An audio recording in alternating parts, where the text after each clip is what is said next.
We'll get started in three, two, and one. All right, and welcome back to the Reserve Squad Midweek Show, a soccer podcast covering all things in the EPL from a bench perspective. I'm your host, Ben, and this is your Week 13 EPL review show. Back from a break. Been a been away for a little bit. The EPL was on a break. I was supposed to do a USA show. I'll try to do a recap later. That'll feel like a dinosaur episode. But I had too much going on. There wasn't a whole lot of drama, at least in the first game. It took a while for us to actually get going, and then in the second game, when I was expecting it to be relatively easy, Serginho Dest decided to get himself sent off.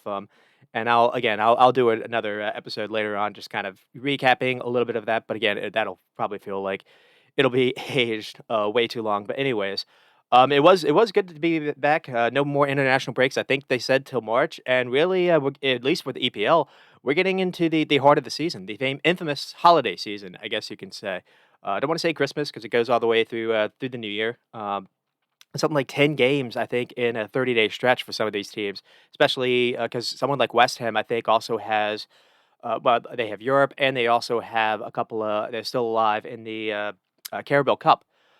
So it's going to be a ridiculous stretch for a number of teams, and this is when you either see teams like really probably keep themselves safe or really actually play themselves into some danger because of so many games that happens so fast. You see the table fluctuate a lot in this little month of the season, and we're now finally in the.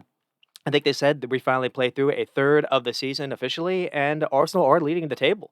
And so that was going to be my leading story of the week, but I've changed it to injuries, and unfortunately, it's just something that is just prevalent now. I think more so than in the past, just because of the game load.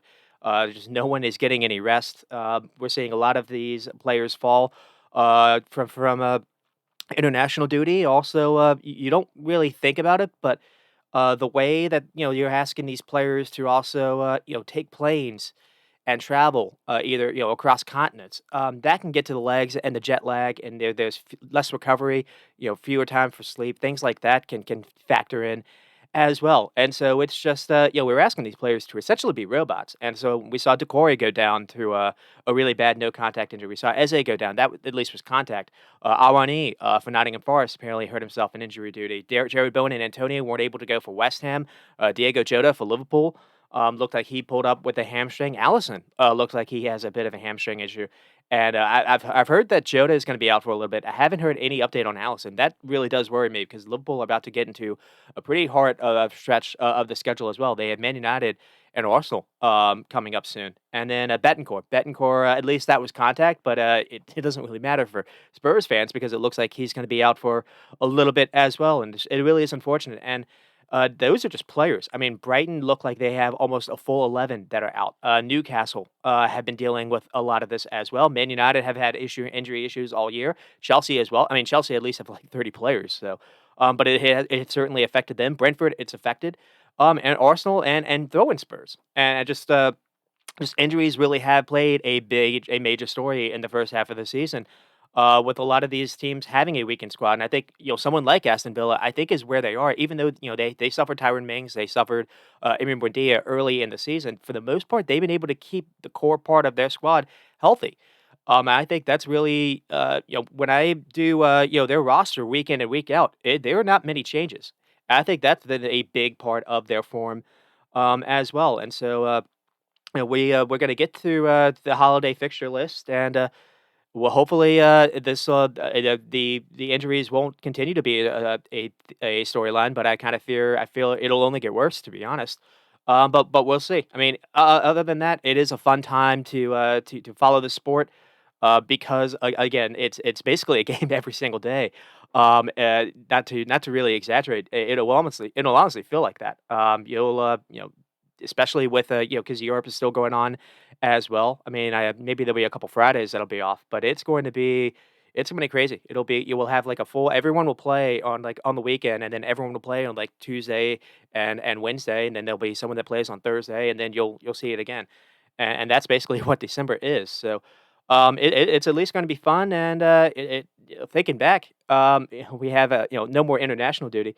I was trying to think last because Thanksgiving just came around. Last Thanksgiving, we were sitting around and ready to watch World Cup. I think USA we even played England the day after Thanksgiving, and so it's crazy how a year has already flown by. But no more World Cup, no more international football at least for a little bit. So we get to enjoy our EPL. So that's what we'll be doing. And with that all that said, I will get started covering what happened on the weekend, and I'll get started with Liverpool and City. Not a ton happened in the game, but it was the least, or it was a marquee game. Going into the weekend, and it was they put it on the early window, and I think that actually factored in, to be honest. Liverpool had a bunch of players from South America that played late Wednesday night, so that means they played their game. Maybe they team travel. Maybe they came back late Wednesday night, crossing into England, which is a little ahead. It was probably it was probably Thursday when they finally got in Thursday morning, and then you factor in maybe a little jet lag. They only had maybe a day to recover. So I think you maybe saw that a little bit. Maybe that's even why Luis Diaz didn't start over Jota. But yeah, Haaland got the first goal with a little bit of a Liverpool's mistake in that one with Allison, which I'll get to, and then Trent Alexander-Arnold, midfielder, essentially, because again, it's hard to really boil down what his position is because he's not really asked to be a midfielder. He's still doing fullback duties, but at the same time, the positions he's taken really is basically in midfield at many parts in this game, and Klopp moved him around a little bit as well, and especially in the second half, and that was why Liverpool did play better in the second half, in my opinion. I mean, the leading off story going into this was again, I was fearing a little bit of the South American players. Adar Nunes would be another, and I kind of felt that maybe his legs were a little tired too. He had a massive 2 games for Uruguay, scoring in both games. Alexis McAllister played for Argentina, and Argentina had a big game versus Brazil that Allison played in as well. And so I did feel like that was going to factor in. And with Man City, they didn't have John Stones, but for the most part, they were healthy. Holland was a question mark coming into this game. It's easy to kind of forget about that. And and it's unfortunate because he did get his 50th goal, I think they said, in 48 games. But just overall with the game, it didn't feel like a traditional Klopp Pep contest. And I know both teams have basically, one thing I wanted to do after doing a USA episode, what kind of wanted to preview this game is in the offseason the last couple of years, you've actually seen both of these clubs almost mold their squads for this game, for this fixture, in my opinion. Jurgen Klopp saw what Henderson and Fabinho were offering in midfield, and he was like, I can't do this anymore. And so he went out and got physical beasts. People like Dominic Szoboszlai, people like Cody Gakpo, Ryan Gravenberch, to win those duels in midfield, but to also not to be a liability on the ball, not to just get it and just boot it away. That's where Alexis McAllister has come in, and he's almost kind of fitted. He's almost replaced Thiago in a sense. And again, he's not necessarily the physical dual monsting beast. But when what he is he gets the ball in the middle of the field and he's the focal point. And it basically, one thing I want to get to when we get to the Liverpool goal is McAllister plays a big part in that. It's a very small part. It's tiny, but it's not insignificant, and I want to highlight that as well. But neither team in this game really committed their fullbacks high and wide, and that gets to what Man City have been doing. Pep doesn't like having someone like Cancelo, someone that's really attacking and inventive because he thinks that allows Salah to get in behind, and that exposes his back line. So what he's tried to do is he's tried to bring in center backs that can play in the fullback position if needed. That's where Akanji comes in. Nathan Ake, Gvardiol comes in. It was interesting to see Ake played over Gvardiol, though Ake had a really good game. So that was probably the right call on Pep. I did feel like they maybe did miss John Stones because Akanji didn't necessarily offer the same on the ball quality, and Akanji had a couple errors actually that gave Liverpool some pretty good chances. But I mean, overall, it was. I mean, City had majority of the ball, majority of the shots, but I mean, I think in the second half they even had 11, but it was only the only one on target. And that was a little bit of the story as well. Also, when you look at City, it seems Pep doesn't really know how to really fit Foden and Alvarez together. And no Grealish was available. Jeremy Doku played. for Man City, and that was a storyline as well because Jamie Doku was incredible. I'm not going to slight his game. I think he had 11 dribbles succeeded. I mean, he was taking Trent to the cleaners. Basically, Liverpool had to double up on Jamie Doku. He was that good, but it would almost felt like they were forcing the ball to Jeremy Doku as well. They were making him the focal point in a way I was not expecting at all. And in some cases, I think it kind of it was a detriment to them because there were a few times when Holland had some runs and they didn't find him. They went to Jeremy Doku instead. So I mean, the one time that they actually did look for Holland to play him in behind came from Nathan Ake. That's also not something you probably would have expected either. So we'll get to kind of the start. It was an early start. I think in the first like 2 minutes in the game, you see Doku versus Trent Alexander-Arnold is going to be a problem. Basically they create a so I mean some early observations though in the first like 10 minutes is I did feel like McAllister can handle Bernardo Silva in the area, but maybe not Stones. Akanji was he seemed to kind of struggle a little bit with what his role was. I did feel Salah was doing well to track back and help out a little bit on Doku. That helped. And it was interesting to see Sloboslai and Curtis Jones switching sides. And that's another thing I didn't say. With Liverpool starting lineup, it was Curtis Jones that got the start, got the pick. Klopp likes him for his counter pressing. So to be honest, I wasn't necessarily terribly surprised to see that. But Curtis Jones didn't have a good game, which is unfortunate for that. Which I'll get to. I mean, we didn't really get a chance until maybe the 6 minutes. So it's kind of a half chance, really, because Rodri has the ball, and Holland's making a great run. He's splitting Van Dijk and Matip, but he doesn't play him in. Rodri kind of misses it, and then in the 12th minute, I have another close call. McAllister basically runs the pressure at Kanji, but he leaves a space to run into, and that's where the ball goes. And again, they nearly play Holland in behind. And then in the 10th minute, there was a near Alisson mistake. So Liverpool did not start off well at all. So here's Foden has a chance, and it's one of the few. Basically, Allen just plays Foden the ball. And Foden maybe could have done better at this. So Liverpool were very sloppy to start, and they really didn't get a chance until the 15th minute. And this one was created by Matip's little run, which is key. Something like this, when you've got a team that a lot of these elite teams, you hear the coaches even talk about it, they man mark in some instances. And so when you've got someone that can, say a defender, that can either pass through lines or actually dribble themselves, carry the ball themselves when everyone else is marked, that kind of leaves them open.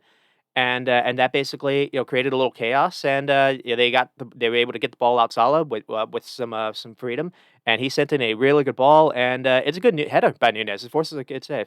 And then the 18th chance, there was another chance for Nunez, and unfortunately for this is maybe the one thing I can go at him for because I didn't think he had a bad game, but on this it was kind of unfortunate because this is a great pick out by Szoboszlai. He plays Nunez in. I think this is actually comes from maybe even an Akanji like error pass, but nothing can come from it because Nunez can't get the ball out of his feet quick enough. And what's funny enough is the way that they score their goal in the second half, Trent Alexander-Arnold does. So just unfortunate. I think there was a nice through pass by McAllister here to kind of split two players running at him first. So Liverpool win the ball quickly. They get the ball to Szoboszlai, and then Szoboszlai has a nice little pass in the final third. And had they scored this, I think it would have been kind of a vintage club goal because it's good pressure to win the ball back off. It's actually Jota, and again, Jota gets the better of Rodri.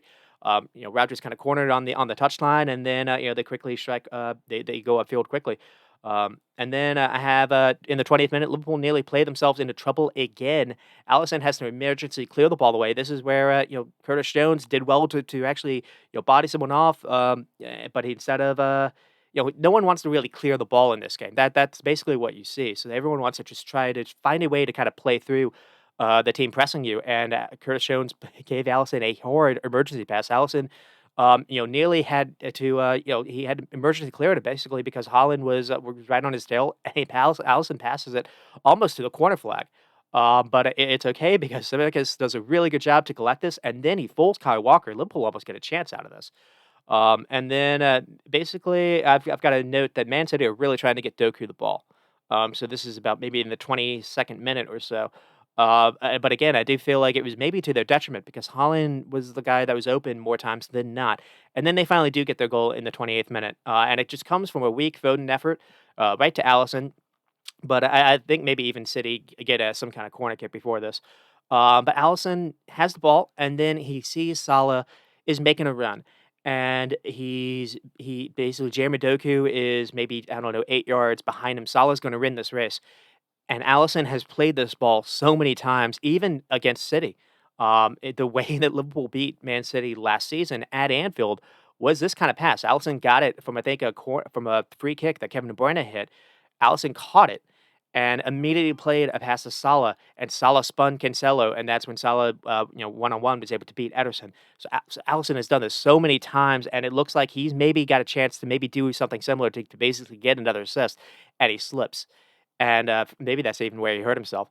And, from there, the ball just only flies maybe 30 yards. It flies right to Nathan Ake, and then from there, Trent and Szoboszlai, kinda switch off. They allows Ake to dribble past them. It's a really good play by Ake, and then he has the wherewithal to keep his head up and play that great through ball, to pick out Haaland. Haaland's just kind of, he's just waiting in between. Is Ake gonna pass it or not? Ake does find him, and then Haaland, does what he does. He collects it and then fires. Unfortunately, not what Darwin Núñez was able to do. Allison maybe could have done better even on the save. He gets a hand to it, but unfortunate. And Holland is just really good at doing this, and it's kind of funny how he's got 50 goals or something in 48 games, I think they said.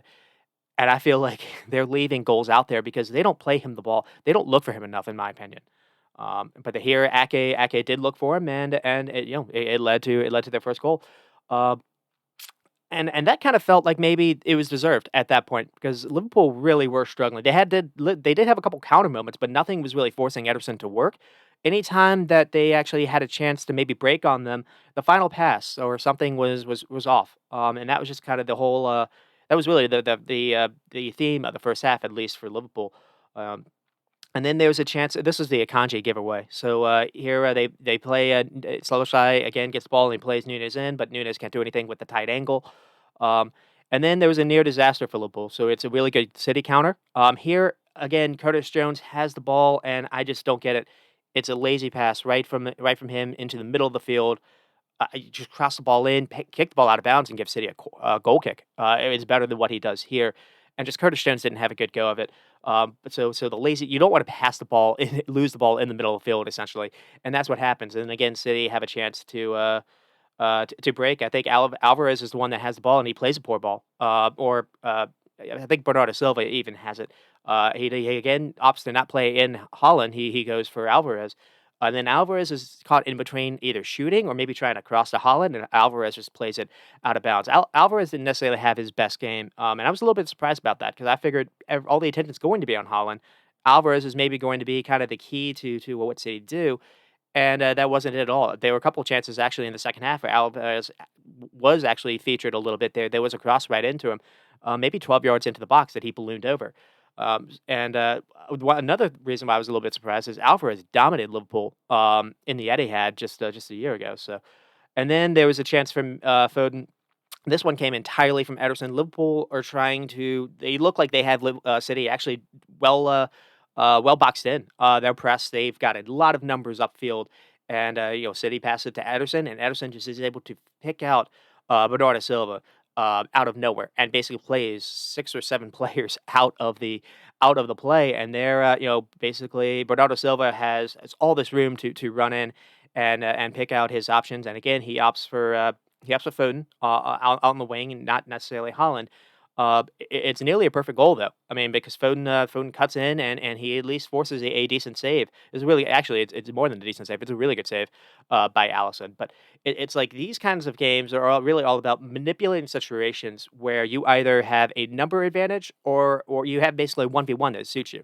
And so here, Bernardo Silva is in the middle of the field, and basically he's kind of Salah's marker at this point because uh, let's see. Szoboszlai Szoboszlai is going out to mark or Curtis Jones has gone out to mark Nathan Ake. That probably should be where Salah is.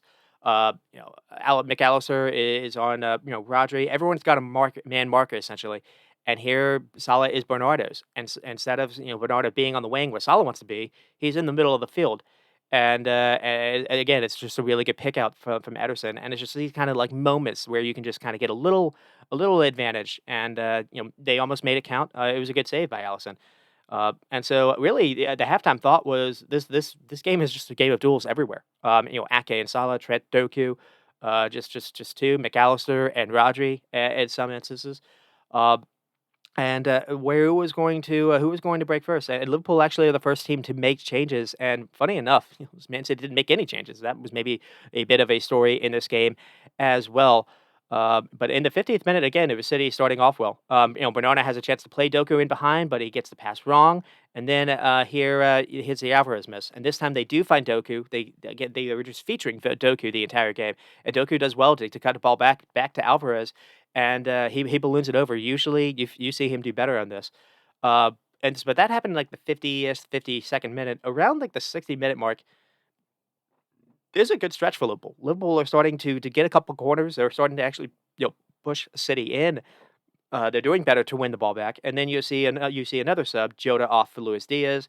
Uh, and then in the 64th minute, there's a decent Rodri chance. It's a kind of a big deflection, but again comes from another Doku cross. And then Doku is able to draw a corner in the 66th minute.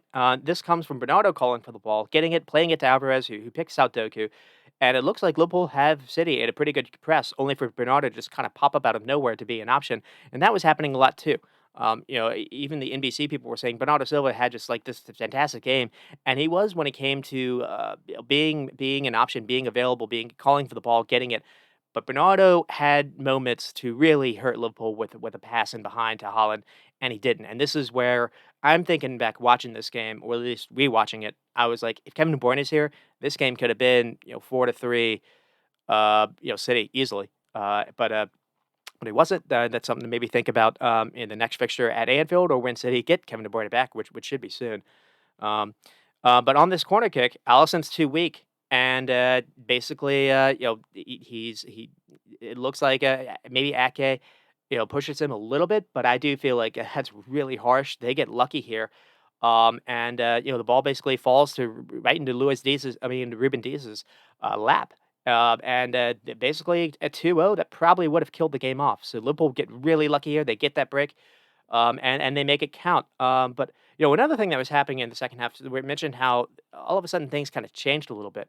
Liverpool started this game, and what I want to say was that 3-2, with Trent and McAllister kind of with that double pivot, that 3-2-2-3 kind of formation. In the second half, I think they really did move it basically to more of a 4-3-3 again, with which they gave Trent basically a free role in moments. But it seemed like Alexis McAllister was working better as a single pivot, because it seemed like City when Trent and McAllister were kind of together, Man City were together, and when Liverpool were trying to build up, they didn't really have an option. At least when you had McAllister or even Trent, sometimes they were kind of switching in between. McAllister was actually playing it right back in some of this. You saw Man City having because both were really good at getting the ball and turning. They had options. There was at least multiple people in front, so it made Man City have to move back, and that allowed Liverpool to build up a little bit better. So that was a good change by Klopp, at least there. And then Gravenberch came on, and I thought that kind of happened. That coincided a little bit with the change as well. I thought Gravenberch was better at calling for the ball than Curtis Jones. Curtis Jones was hiding, which he sometimes does, unfortunately. And Curtis Jones does a lot of really good stuff without the ball, but at least on it is still. I mean, he's like 21, so it is what it is. And then we have a chance for Darwin Núñez, and it's a decent shot. He's played in by Salah, and Liverpool have a crazy shape here, though. Trent Alexander is in the middle, almost playing like a center back. Sloboshai is the CM receiving the ball in the middle of the field. Gravenberch is occupying the left wing. Luis Diaz is the one playing in the middle. And then you got Salah on the wing, and then he's able to, Núñez makes a good run ahead, and Salah sees him, and Núñez forces a good save. And then the big change happened, and it was in the 72nd minute. It was Cody Gakpo coming on for Sloboshlai, and that they moved Gakpo into midfield again. I was really worried about this when I saw Gakpo. I was like, don't take Darwin Núñez off. I love this idea. I like the idea that Klopp's starting to play Gakpo and Núñez together, and Gakpo plays a part in the goal that they score. Uh, but before that, there was still a little headache. So it looks like in the 78th minute, Liverpool actually have a break. They have maybe a counter going. Luis Diaz is on the ball, and you've got Salah and Gakpo. Both are making a run behind. No one is near them. And Luis Diaz, I think, just plays it to Rodri. Plays a ball that goes right to a City player, and then it hits the referee. So that kind of stops everything. So there's a chance for Luis Diaz to maybe have an assist here. And it looks like was that going to be a chance begging? And then Man City had the biggest chance, second chance of the game, and it comes from another Doku cross. He skins Matip. Gets to the byline, cut across the 6-yard area. Holland is there and gets good contact and is a fantastic save because Allison has to have seen this very, very late. So he dives down. It's a terrific save by Allison, and then from there, that's where the magic happens. Liverpool score basically 20 seconds after this. So it starts right after the save, and the ball finds Alexis McAllister, and he first turns on the ball and quickly sees Gravenberch open and plays it to him, finds his feet. And this is really important to find a teammate in this instance because Liverpool are under a lot of pressure. And if Henderson's in this position or Fabinho like last year, I think they boot it away and give it back to Man City with Liverpool under a lot of pressure. So McAllister finds it and is able to find the feet. And he did something like this. Maybe it was Nottingham Forest. In one of the goals as well, a couple of weeks back, he's just really clever when he knows his surroundings, essentially. And this goal doesn't happen without that. But there's still a lot to do here. I mean, Gravenberch has the ball, and when he looks up on the wing, Kyle Walker is draped all over Luis Diaz. And so again, Gravenberch, a different player in this situation, either maybe passes it backwards, maybe they think it's safe, but that would have been playing into pressure, or maybe they just kind of boot something on the bounce. Maybe they try to go long to someone, and again they give the ball back to City. Gravenberch decides to take a run down the touchline, and he beats Rodri. Beats him a little bit with a little change of pace, and that's important because after Rodri is played out of the picture, Kyle Walker has to make a decision. Does he, do you stay on Luis Diaz, and Luis Diaz at this point is trying to be a diversion, or do you try to cut off Gravenberch? And that forces Kyle Walker to come, at least move a little bit. He tries to do a little bit in between, and that basically allows Diaz to be open. And so Gravenberch plays it to Diaz, and then Diaz finally Diaz gets it, and then does the switch. And this time he gets the switch right. Maybe he's even trying to play Gakpo, and he actually hits it behind him. But Salah's right there, and then Salah gets it, and right here in this instance, Gakpo makes a terrific run into the box, and that draws defenders in that area completely towards him, and that leaves open the space for Trent Alexander-Arnold to run into. Salah plays it to him, and just one touch to collect it by Trent, and then hit. It's just perfect hit, the perfect first touch, and he does what Darnias wasn't able to do. And the fact that Trent Alexander hit this early, I think it surprised Ederson, and Ederson's beaten by just the placement on it and just the quickness that Trent was able to hit this because it doesn't really it's not a rocket that flies in, but it's hit low and it's got good placement and there we go. I mean that's basically where we were at. City did have a chance. There was a Bernardo Silva volley that they needed stopping, but right before it looked like it was going to be even Steven, and then out of the end, Allison had like 2 or 3 real blunders, in like the 90th minute mark, where you're like, "What is going on with his head?"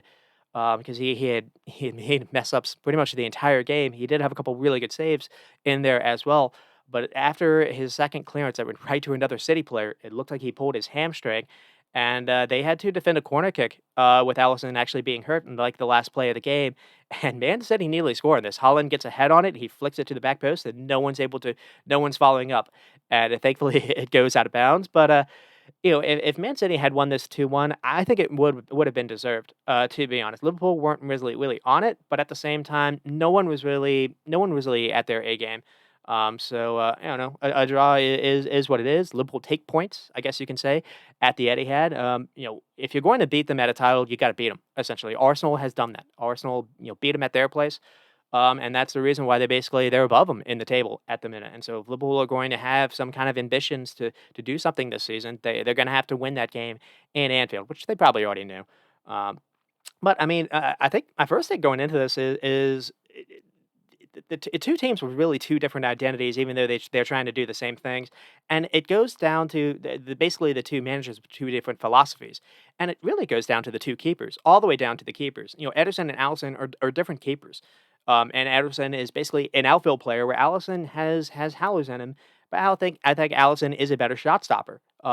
He did let the one get past him there, but he made a couple of terrific stops. And basically, the way that Liverpool plays those helter skelter balls at times, you need someone to bail you out. And Allison is, I think, maybe I'm biased. I think he's the best one-on-one shot stopper in the game. Ederson has his moments. He was fantastic in the Champions League. But really, Ederson is all about just being a weapon when it comes to teams trying to press them, which we saw in this game as well. I mean, for the stats, Man City had 16 and 5 on target. Liverpool with 8 and only 3. Liverpool only with 338 passes, 82%. That's as low as it's been really the entire season. They've been much better this year in possession. Man City with 559, 91%. Liverpool were not able to do what Arsenal were able to do. Arsenal were able to keep them below 400 passes from what I remember, or at least below 500. So there is some of that as well. I mean, for the Liverpool side, I mean, Trent Alexander-Arnold was probably someone I would have highlighted before this. Not maybe not for the goal. I was worried about him actually defending Doku, to be fair, and that was warranted. But he's been one of Liverpool's stand-up players this season. Last season, if you don't maybe remember, there was a lot of worry about him because maybe they were trying to think of a different way to kind of play him. But he started off actually, being responsible for a lot of goals being conceded on that side. He shaped up defensively, at least somewhat. He had some help in this game, but he has become basically the guy they look to. Essentially, sometimes when they're shifting around with Alexis McAllister, you're finding him in different spots of the field, and to be able to do that, you have to have a great first touch, and you have to have an awareness, and you have to be comfortable just anywhere on the field essentially, and it looks like he is. And another thing too is in the midweek or in the international window, Gareth Southgate played him in midfield. He wasn't played as a fullback. Kyle Walker was behind him, and maybe that kind of factored in it as well. I mean, the first touch he has is a midfield touch, and the position he gets it's high in the city box, and so worth shouting, calling that out. Salah being playmaker again. Salah didn't have his best game offensively, but he draws so much attention to him. Another thing too that's very underrated about him is you can go long to him, and he is so fantastic at just holding on to the ball. He's so strong with it. He doesn't really have a weakness. I mean, the only weakness, in my opinion, is his refusal to sometimes use his right foot, essentially. But he's become a really good playmaker. He's got players around him. It's not just kind of him now. So that helps. And really, I want to call out the changes that Klopp made in the second half with Gakpo, Grafenberch, and Luis Diaz coming in and helping with the goal. I was also worried about Tsimikas and Matip coming into this game, and Tsimikas I think played his best game as a Liverpool player, and Matip was fantastic too. I was worried about Matip and Van Dijk. Just kind of, I didn't feel like, with Holland, I kind of felt like, oh boy, he's going to be able to get behind him, and he did. Holland was getting behind him a lot in a number of times when I rewatched this, and I was just thankful that City didn't actually see it. But Matip was great on the ball, and another thing too was he was really good at when Trent was out of position, closing down at least making Doku work a little bit. Doku was still getting behind him. I was also worried about McAllister coming into this. And frankly, once basically he was kind of playing in that position all by himself, he didn't really have someone crowded near him. Because sometimes I think I mentioned that before. Sometimes when you've got someone near you, that basically brings a defender near you as well. Uh, and he was just those kind of moments when you need someone to be really calm on the ball and to keep it. Alexis McAllister is there, and he's able to do that. And again, I don't think Fabinho or Henderson would have done what he did. And then the negatives, Curtis Jones, he's a very good counterpresser. He has a lot of good things about him. He's still young. You can definitely see there is a player there, but at least this game I think was a little asking too much for him, and you saw that. Uh, I do feel like there are a couple players ahead of him. Also, there are a couple chances where he's got a chance to play people in, and he doesn't see it too. He sees it kind of late. Szoboszlai, I think, looked gassed. He played a lot of games for Hungary. Darwin Núñez, I thought, looked tired as well. He didn't have a bad game, but they were just these players had basically a feature, the main feature for their international teams, and these were big international games. Szoboszlai wanted to qualify for Europe, and Darwin Núñez is trying to get Uruguay into basically, I guess, the number one spot uh, for uh, for Uruguay in the World Cup. I think they're doing World Cup qualifying. And then with Allison having the injury, I don't know what that's going to do now. Because and I don't necessarily know if maybe him playing in those two Brazil games and the flying, maybe that kind of factored in. Maybe he hurt himself with the long kick to Salah. But if it's a hamstring, that's not going to be easy to just kind of wait off. Uh, they're going to have that big Arsenal and Man United stretch. It's going to be rough. This is not the week. This is not the month or the 4 weeks to be without your leading keeper. So I would be a little bit concerned about that, and also Before they have, those big games, they have, I think it's like a stretch of like Fulham, Sheffield United, and Crystal Palace. Now you look at that and you're like, oh, easy 9 points. But those are the kind of the weird games where sometimes Liverpool kind of weirdly struggle, and that's when you kind of need. That's when someone like Jota, I'm thinking back to Nottingham Forest. That's when someone like Jota comes in and he gets a goal out of nowhere. Maybe he gets on something off the bench. So missing Jota for a little stretch is going to hurt them. I think it's going to lead to drop points somewhere. Unfortunately, I don't like saying that, but I kind of fear that.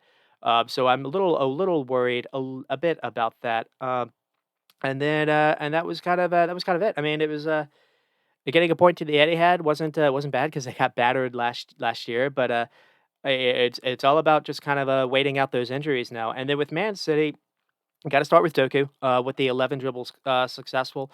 And given how poor Grealish was apparently yesterday, it feels like Doku is maybe has that spot kind of unlocked. But City's attack basically runs through him now. They look to isolate him on the wing, and that is entirely different than how we've seen Pep think the last few seasons. Holland with his 50 goals is just absolutely absurd. Um, and then Ake did a fantastic job on Salah. And the only real negatives I think is it was interesting to see no Gvardiol, and that's not Ake was brilliant. But it's a weird thing to say because Cancelo is doing his thing for Barcelona. Pep wanted to bring Gvardiol to the club, and this is probably the biggest game you think of their schedule, at least to this point, if not maybe the Arsenal game. And Pep decided not to play Gvardiol, and Gvardiol was really good yesterday from the highlights that I saw, at least in the second half. Uh, and, you did have the VAR goal, ruled out. The no subs is just weird. I don't get why Pep, just it's too, maybe he thinks this is too easy for him, so he's gotta try to find some kind of other challenge. But I really don't get it. I don't get if it's like a mindset thing. It is weird, and I think, Liverpool basically won this because, or, got some points, from this because, Klopp made some subs when Pep didn't. But another thing, 11 shots in the second half, only one on target. So the big one was the Alvarez miss, maybe. And so up next is Spurs. So it doesn't really get easier, though. Spurs are all attack at the moment. They have really no defensive cover. And Pep doesn't really like playing Son or Kulishevsky. So we'll have to see how they deal with that. But at the same time, Pep probably really likes where he is because he's old. I think he's 1 point off Arsenal, maybe two, and they other than Kevin De Bruyne, they haven't had the injury crisis as other clubs, and they're about to get Kevin De Bruyne back. They're about to get their only injury back, and then so let's see how we're doing for time. I figured it was going to be probably pretty bad. That's actually not at all. I'll move on to Tottenham and Aston Villa in a game that was way more exciting than I was expecting. The first goal from Lo Celso, then Paul Torres, and then Ollie Watkins to make it 2-1. And I have no idea how this game only had 3 goals. I think it could have had 3 goals in the first 5 minutes. I mean, I think the early game talk was you look at the roster that Tottenham rolled out with. I was expecting Villa to hammer them. Pedro Porro, that's normal. Udogi back, that's good. And then Royal and Ben Davies, Emerson Royal and Ben Davies are two fullbacks playing in the center back position. But they don't have anyone else. He doesn't like Eric Dyer apparently. And yeah, if you're Eric Dyer, I don't know what that does for your psyche. Betancourt and Lo Celso, none of them are defensive minded midfielders, and unfortunately they lost Betancourt, which I'll get to. And then Johnson Kulishevsky in like kind of that 10 role. Brian Heel, we haven't necessarily seen GIL. I think his name is Brian Heel.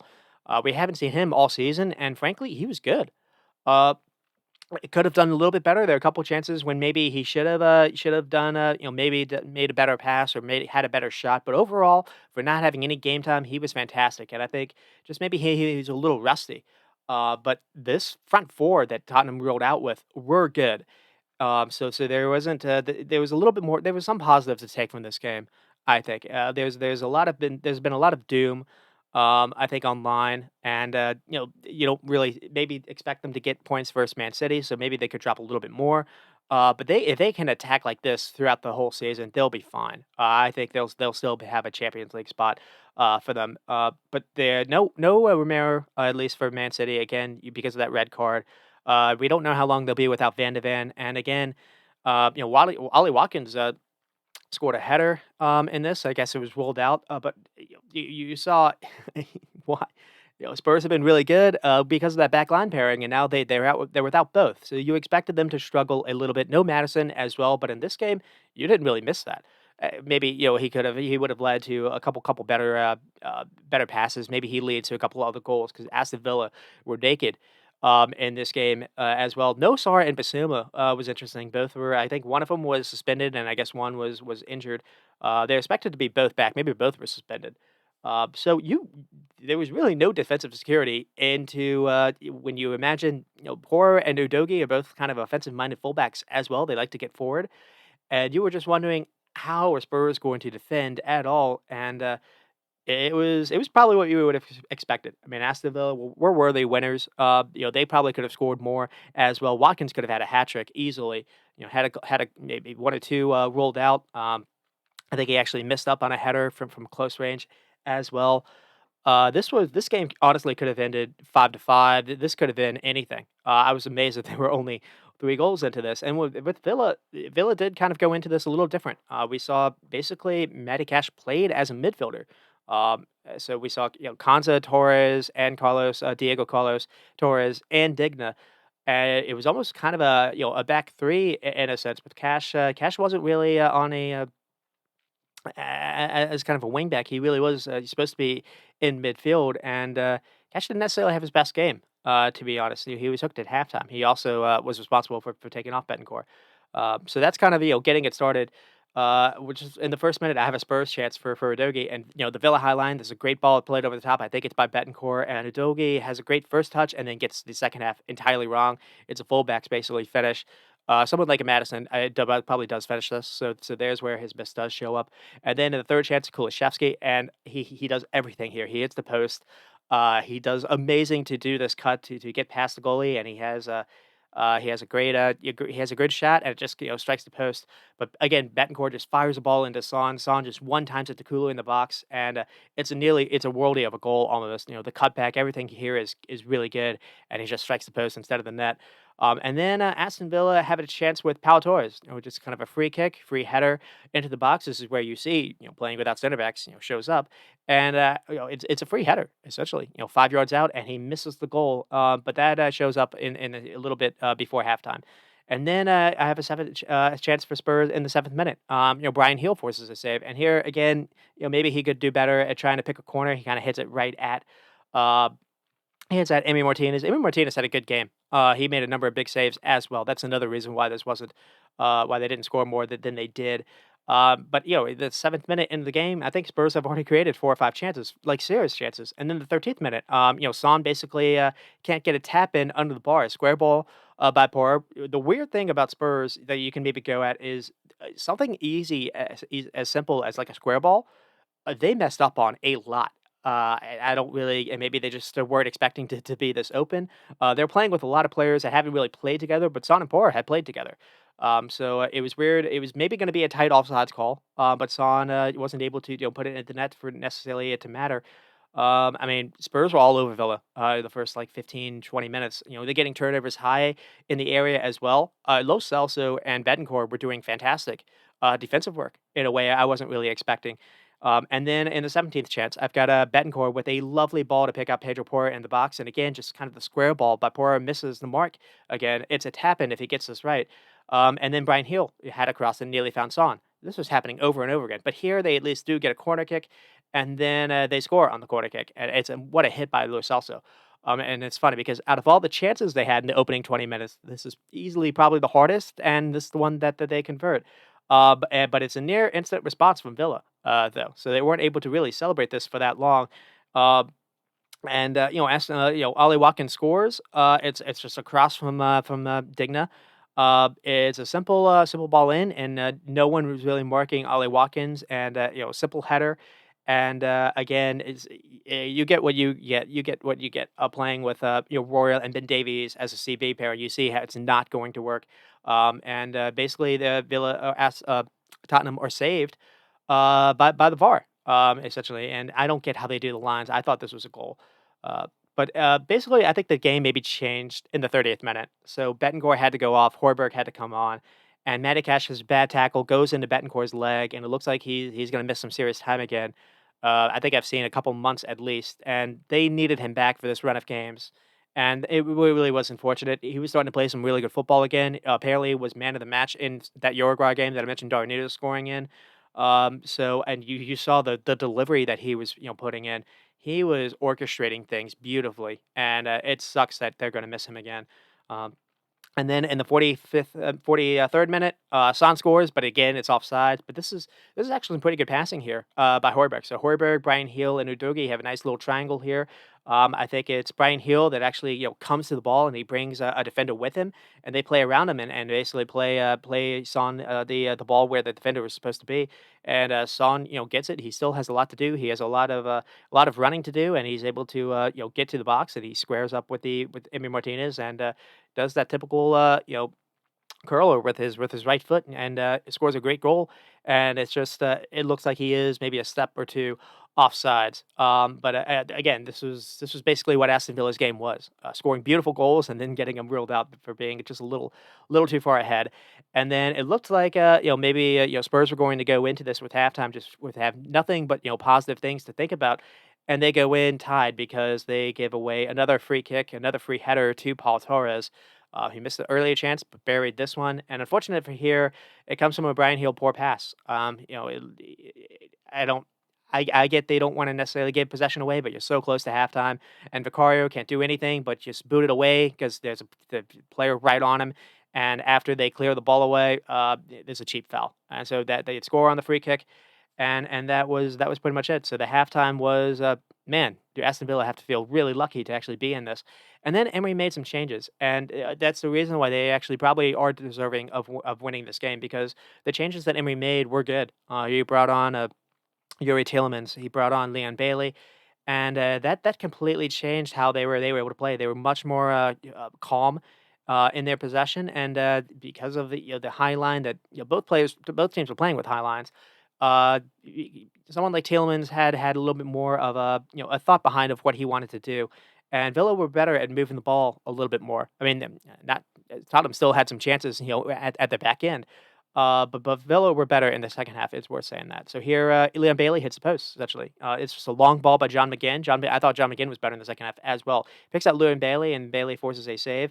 And then there was a Spurs chance, or gets multiple chances. So Brennan Johnson nearly gets in on a cross of a back post, and then Son has a clever ball into the box to pick out Lo Celso. And then he passes back to Son, and then that draws a save. So again, I mentioned Emir Martinez. Emir Martinez had a very good game. And I do think because I saw one of the few games I did watch live through the weekend. I tried to watch like a highlight reel. They didn't show a lot of his saves. I thought he was fantastic. Uh, and then, Spurs nearly score again, or they do score in the 61 minute. This one's ruled offsides. It's like the third time. Brennan Johnson is offsides, and he plays a lovely square ball to pick out Son.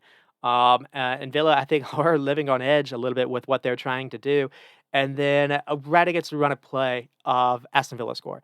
And it's Ollie Watkins, and it comes with a lovely, lovely little give and go with Yuri Tielemans, and then he plays just a clever, just little through ball to find Watkins, and then Watkins does a little bit what Holland did, just or like Trent Alexander-Arnold did, one touch and then fired in low and hard, and it's a clever, good first touch, and then it gets it out of his feet really nicely as well, and it's like the quick shot that basically scores the goal. It's also this pass by Yuri Tielemans is excellent. It's one of the I don't really get why he wasn't really picked at or looked at from other teams from Leicester. I guess maybe people thought he couldn't run, he couldn't handle in like a pressing team. I can't really say, but Aston Villa. I mean, Tottenham looked at Madison as someone they wanted to pick out from that Leicester team, and Aston Villa were like, okay, we'll take Yuri Tielemans. And Fulham have actually had enjoyed Castagna from getting someone. It's crazy that Leicester team actually got relegated.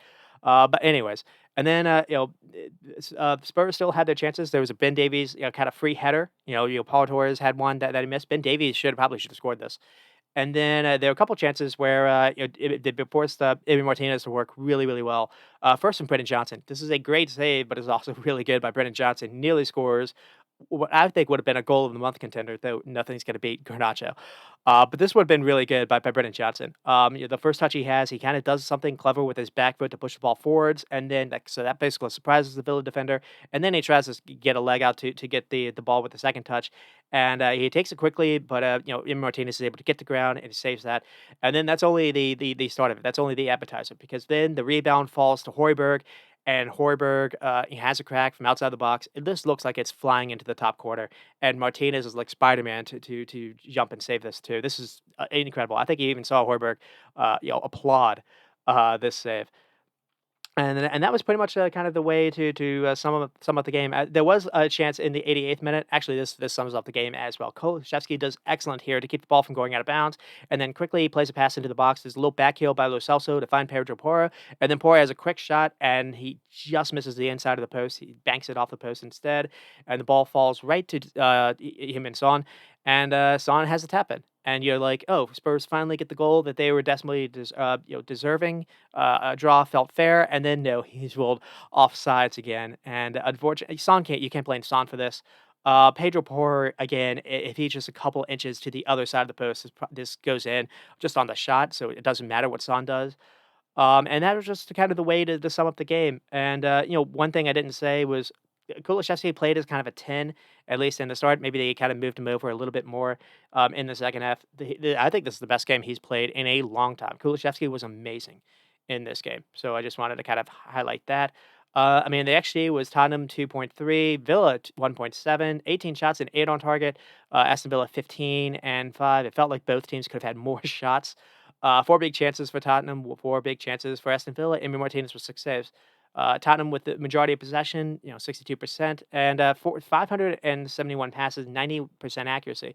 Uh, Aston Villa 333, 86%. Tottenham definitely, controlled the game. This game went as the way Spurs wanted, and Aston Villa play this high line, and that's kind of a theme with them every single week. So many teams can't really beat it.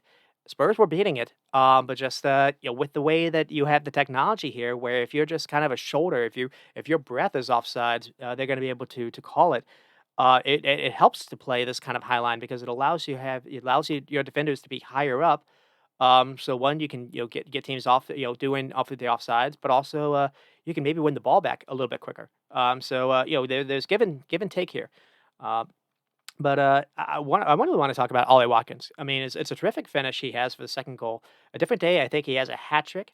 But another thing too is because not to really beat a dead horse, I do given how like Villa are outplayed, and it's not been the first time this season, but it's not insignificant that they have a striker like Ollie Watkins. Someone that makes unselfish runs all day long, but also converts chances when they do come to him.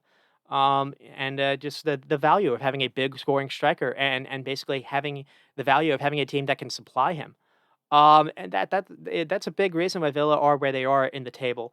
Also, Emery's second half changes. The first half was going horrible, so he made some really good changes in the second half, and you see why he's a good manager. Um, and while teams are suffering from injury, I kind of mentioned this before. They're getting Jacob Ramsey back. So that'll help them out. And the only maybe negative was it didn't feel like this back three change didn't really work. They had been playing kind of a 4-4-2. They tried something different in this game, and no, it did not work at all. And then with Tottenham, football can be cruel sometimes, because you look at the scoreline, you're like, and how Villa got their goals. You see how the center back situation proved as costly people probably would have predicted before the game. But I want to say it's easy to forget just how Villa looked like they were going to get blown out 7 minutes into the game. Tottenham started this game on fire, and I think if Ben Bencor doesn't pick up his injury, they win this game comfortably. I think that really did. He had the passes that were beating their high lines. He had passes that were not offsides, and just his loss was monstrous, unfortunately. And just the way that they were able to just thread in balls and behind Villa's line to control the game, the pressing, they looked really really good, and it's just they didn't have a back line to help them out. Kulusevski was 10 of 20 for ground duels and 6 dribbles successful. 3 key passes. If there's a team of the week, he makes it, in my opinion. Lo Celso, got to start, and he played in a deeper role, and he was really good, in my opinion, as well. And then Brennan Johnson, Son, and Brian Heel. and Kulusevski. It's as good as an attacking like quadruple, I guess you can say, not trio. As far as creating quality chance after chance that we've seen this season, just the only thing was it's a shame they couldn't put more of them away, and weirdly enough, they struggled a little bit with the square passing. Maybe they again, I put it down to just not many of them playing together at the same time. I don't think any of them had played together with Brian Hill before, so there's probably some of that. Brennan Johnson, for being as young as he is, looks good. Now he was they bought him for Forest. He cost a pretty penny. I think it was $50 million. He's not Harry Kane, but you see, Brennan Johnson's going to help them out in some goals and some games this year. No doubt about it. So there's the only negative is again you went into the game without center backs and it showed a little bit on the goals. And I don't know what it does for Eric Dyer. Eric Dyer becomes like their Harry Maguire almost. Um, and what's really awkward is Udogi was kind of struggling a little bit. It looks like with an injury, and it happened twice in the game where you were like, "Are they gonna sub him off?" And you saw Eric Dyer getting warmed up, and you were like, "This is so awkward," because obviously Ange Postecoglou doesn't really want to play him, but he has no one else, and so you figure Eric Dyer would have gone in. That probably would have moved Royal or Ben Davies to fullback instead, and they decided not to do that. And then again, to be fair, Eric Dyer isn't really a center back by trade. If you think back, it was Jose Mourinho or Conte that turned him from one of a defensive-minded kind of midfielder to a center back. They converted him, I guess, because he's 6'2". Maybe he wasn't necessarily always great on the ball, but was good at winning headers and whatnot.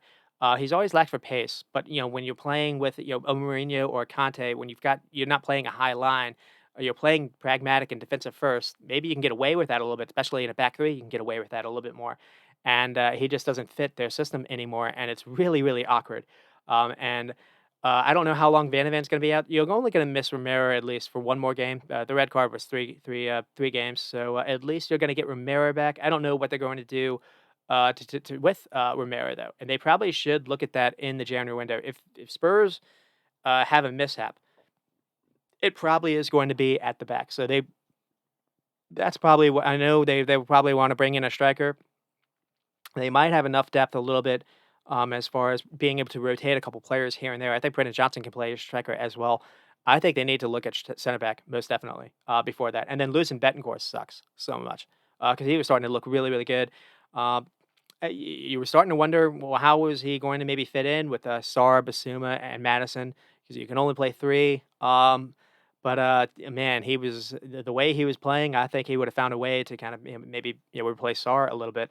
So no Basuma and Sarr this game, so you didn't have any kind of defensive cover to even help out a poor back line. So at least you'll get that versus Man City.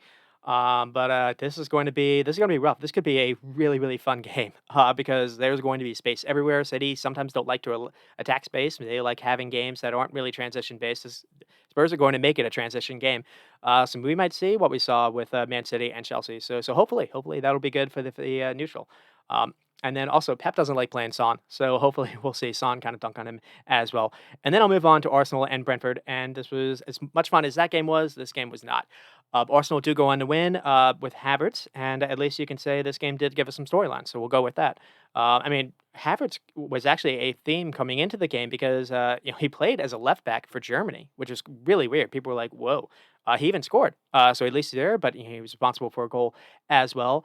And then another storyline was David Raya is still a Brentford player. So this is really, really awkward. He couldn't play versus the club. And so that meant Ramsdale had to start. And it's almost like Ramsdale, I made a joke watching it with my brother that, Ramsdale maybe had a binge on Thanksgiving thinking he wasn't going to play. And then all of a sudden he was like, oh, I actually do. Because he went to this with his head not being in the right place. And it was awkward. It was rough. And it was nearly, it was nearly a big storyline as well. And then with Brentford and injuries keep coming up for them. Apparently Jensen maybe picked up something in the international window, and so they had to start with that 18-year-old Yamaluk. He didn't play bad, but he is just kind of 18. They also went into this game playing Sammy Godos and Yanalt as their wingbacks, who are not wingbacks. Godos, I think, is like a number 10 kind of player. Yanalt is a midfielder, though he has played fullback or wingback in spurts, and I mean, credit to them, golf clap to both because Martinelli and Saka did nothing, at least on the wing. Saka was influential elsewhere, but they were not being able to have the enjoyment they wanted on the wing side. They did a fantastic job on that. There was also Nathan Collins in this game, so it was Ayer, Pennick, and Ben Mee, and they played well as well. I mean, Arsenal really did struggle versus Brentford team. So golf clap there. Uh, and then with Arsenal, Arsenal went with something different as well. We saw Trossard kind of start a little bit more in that midfield Granit Xhaka kind of role, and Trossard scored. But this didn't really work out either, and I still think they're struggling a little bit with that Xhaka role. Maybe it is going to be Havertz. We saw Havertz actually tried here in the Champions League game yesterday, and he scored. 2 and 2 for him. But yeah, it's weird because I actually watched that game live, at least the first half, when Arsenal won or leading 5-0.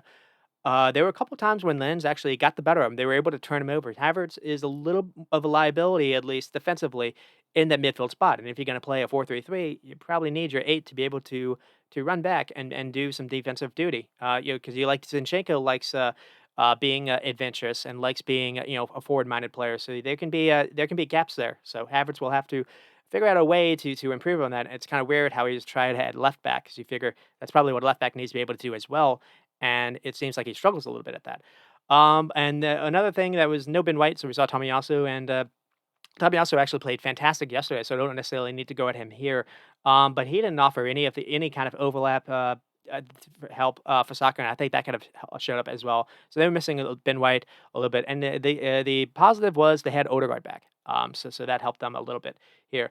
But in the first 10 minutes, nothing was really happening, and then we have the first Ramsdale scale, the first of many Ramsdale scares. But I don't think Arsenal help him out either. I think it's worth kind of calling that out. You know what Ramsdale is as a keeper. You played with him all last season. You don't necessarily need to do the things you've been doing with Raya. And here it's a goal kick, and I don't get why they do this. I saw Man United do this last year with David De Gea, which didn't make sense either. So what happens? It's a quick goal kick. I think it's Gabriel. The center back. He takes it and just immediately passes it to sideways, to the goalkeeper, to Ramsdale, meaning the ball is in play at that moment. And so Riza is right there outside the box. He only has a sprint, I don't know, 8 yards to get to Ramsdale, and he basically does. And Ramsdale freaks, and Riza gets the ball off him. We've seen Riza do this actually a couple of times to a couple of keepers. Ramsdale's not the only one. You need to know who you're playing against. And he pokes the ball off Ramsdale and then passes it to Embremo. And Embremo has an open goal, and he also has Norgard for a simple square pass he can maybe do something with. And he says opt to he puts it into the only place where the goal isn't actually empty. And Declan Rice is doing a really good job to defend the back post, back corner, and he basically hits it to Declan Rice. And it's a good job by Declan Rice. To be fair to him, there. But Brentford probably should have scored here. And everyone's going to go at Ramsdale. Ramsdale had a horror show. Yes, but Gabriel or whoever advised them to do this kind of goal kick was stupid. Just let him boot it away himself. And let Ramsdale, if you're going to pass it short, let Ramsdale do the pass and pass it to Gabriel and make him under pressure. I just thought, or Zinchenko maybe. I just thought that was crazy, and it almost backfired. It didn't. Uh, but another thing too was I didn't when I saw Ramsdale starting, my brother was actually really worried about it. I wasn't, and he knows the club or his club better than I do, I guess. But I was like in October or so, a couple months back, Arsenal played Brentford in the Carabao Cup game, and Arsenal beat Brentford, I think, by 1 goal. Maybe it was 2-1. Ramsdale had a fantastic game. He made like a number of diving saves that I remember. He was maybe even player of the game, and it was versus the exact same team, same at Brentford. I don't know if it was away or not, but it was the same team, and he was good that day, and that was only a couple of months ago. And I was like, this probably isn't going to be that big of a deal. And man, was I wrong because in 2 months, he's had a lot of time to think back and to find out that he doesn't really have a future with David Raya. It looks like Raya has been announced the long term option. Maybe he thought there was going to be a competition where he still had a chance, and that's maybe gotten to his head because his head was lost for a lot of this game in a way that was scary. Like it's very clearly affected his state of mind. And again, it feels like they probably do need to get move on from him in January, where it'll be best for both clubs to kind of do that because he did things that you just don't normally see. There was a time when he got the ball and he was going to throw it to someone, and he almost like dropped the throw and gave it away to Brentford again, and that could have been another moment. So this was weird in a way that we had. He's never really been fantastic with his feet. Or at least decision wise, he's actually when he can pick out a player, he's actually got a really good delivery on him. He can flight that ball really well. But sometimes he can be pressed into some mistakes. But he's never looked like this. This was something different. But so that was a storyline, at least, for the most of the first half. Ramsdale kind of struggling, but Brentford weren't really able to create many looks themselves. But neither were Arsenal. Arsenal don't even force a save until the 40th minute with Jesus. It's just kind of a a deflected hit, and Flecken actually makes a mess of it as well. Flecken, you see him, and he maybe has some issues as well. So again, both teams are looking at David Raya being like, "Save us," and he couldn't. He was on the bench. Uh, and then we nearly get the opening goal. But here again, Flecken maybe could do better, but I think it's less about the goal and more. It's a fantastic ball that Saka plays. It's an inch perfect pass to pick out Jesus' run. He just kind of floats the ball from the middle of the field. He sees Jesus is making a really good run, well timed run. It looks a mile off sides, in real time, but then you on replay you see, oh, he timed this perfectly. He's got a yard or two of space. And Saka, plays him in, floats him in, and Jesus basically, heads the ball and he has the header save, but Flecken can only kind of volley it, up like, kind of like a volley hit. And uh, basically, Trossard is in the area as well, and Trossard is able to beat Flecken, to the rebound. And it looks like Trossard has a second header goal in his mini weeks because he scored something like this for Burnley. And they deemed that the Lions ruled that Trossard was ahead of the ball when Jesus, had the header. Um, but, it's less about the goal, and I really liked Jesus being in the box and looking to make that run, 'cause too often or not, when I see him play, he's outside the box. He's looking to, do what Odegaard does, essentially. He's looking for the ball outside the box to kind of create, and, no, he needs to be their number 9. If he's going to be, at Arsenal, if he's going to, be a striker at a top club, he needs to be able to do this more, in my opinion, because he can do it. It's a well-timed run, and he's good in the air for his size. He's also got really good hold up play. So it's just a mindset thing. He even played as a number 9 for Brazil versus Argentina. So, it seems like he's accepting the role, at least his position. He just needs to keep that mindset a little bit. That's just not to do a rant on Jesus, but that sometimes I would like him to do that a little bit more. Um, and then in the second half, we have a great chance for Mbeumo. 52nd minute. Brentford didn't have a lot of moments, and this is why they kind of needed to put one of these away. There was another chance for Brentford later on that was pretty big as well. So here, Wiza just gets the ball and he floats a great. Yeah, he gets played the pass and he does a nice little one-time little flick to play Mbeumo in behind, and it looks like he has a chance to maybe force Ramsdale to make a save. I mean, Ramsdale's been a mess all game. Why not force him to make a save? And instead, he hits it wide.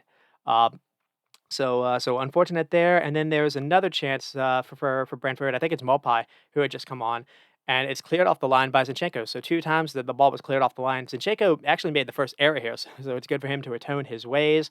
For good for him to get back, and Brentford do well to get the ball to the byline. I think it's in Brimo, and he floats the ball over the 6 yard area where the ball is. It looks like he's crossed out of bounds, and had this gone in, Arsenal fans would have had another Newcastle moment. So that would have been funny.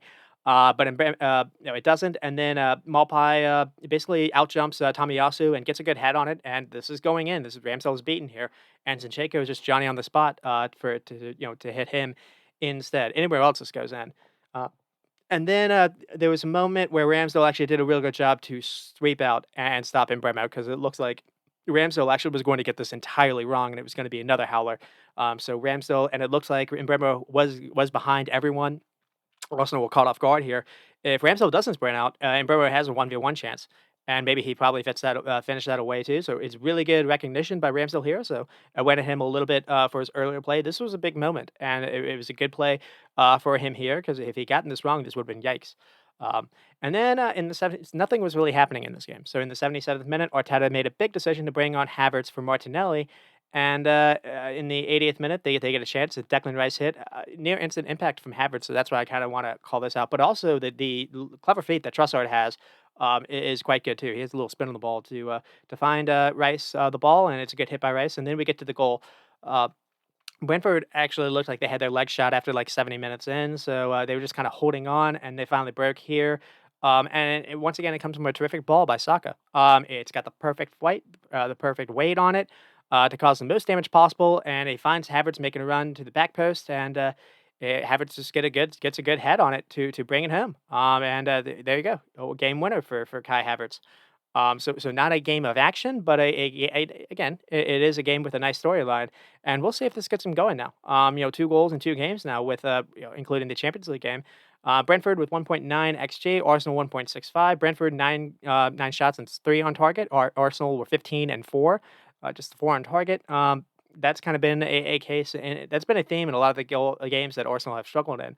Another thing that's showing up is, that's another reason why you're gonna like what happened, in that Champions League game, is Martinelli and Saka just, they both had like 15, 16 goals each, last season from the wide areas, and they've struggled. Saka hasn't necessarily struggled, but Martinelli has, and so you need to get them going somehow, because Jesus hasn't gotten firing for them either. Odegaard hasn't gotten for them either.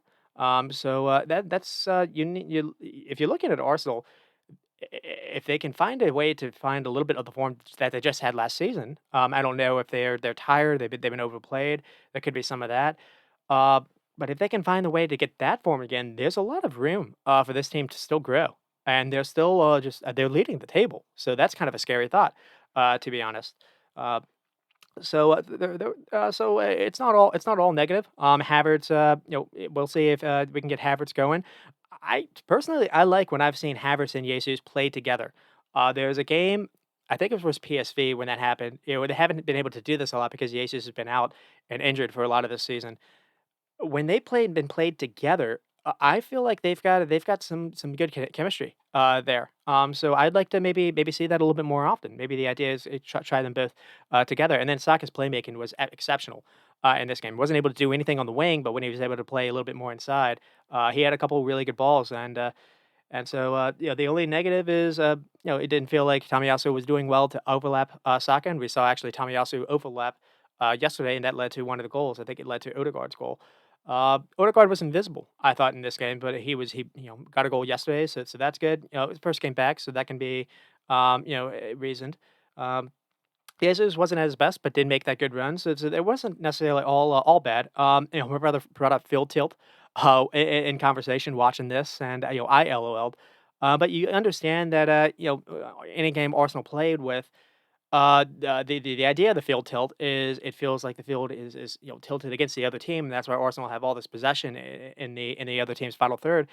But what that means is you're not getting transition moments against other teams. I thought Arsenal with Saka, Jesus, and Martinelli last season were really good at running on teams, and you're not able to. I mean, teams are just playing at deep blocks against them no matter what.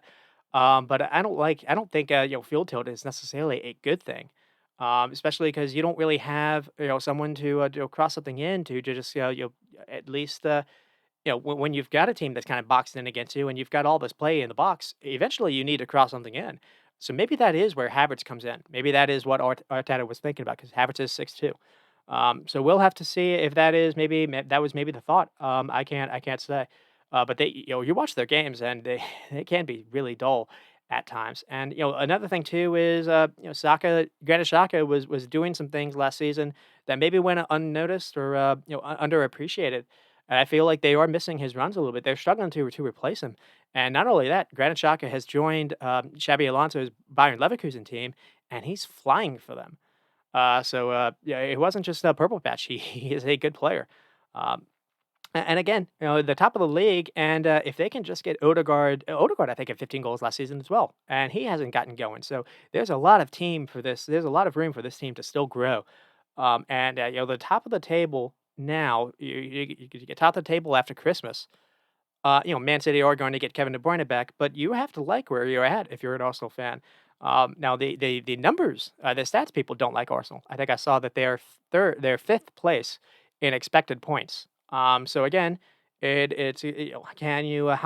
long can you get by with winning these scrappy games? Because a lot of these games have been scrappy. Or can you find a way to turn things around?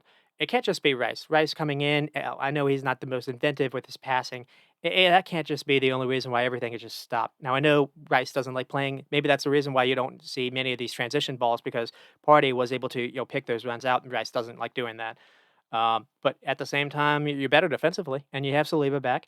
So there's still a reason for them to give this a go. And I'm trying to convince myself, and they're top of the table, so I'll just shut up.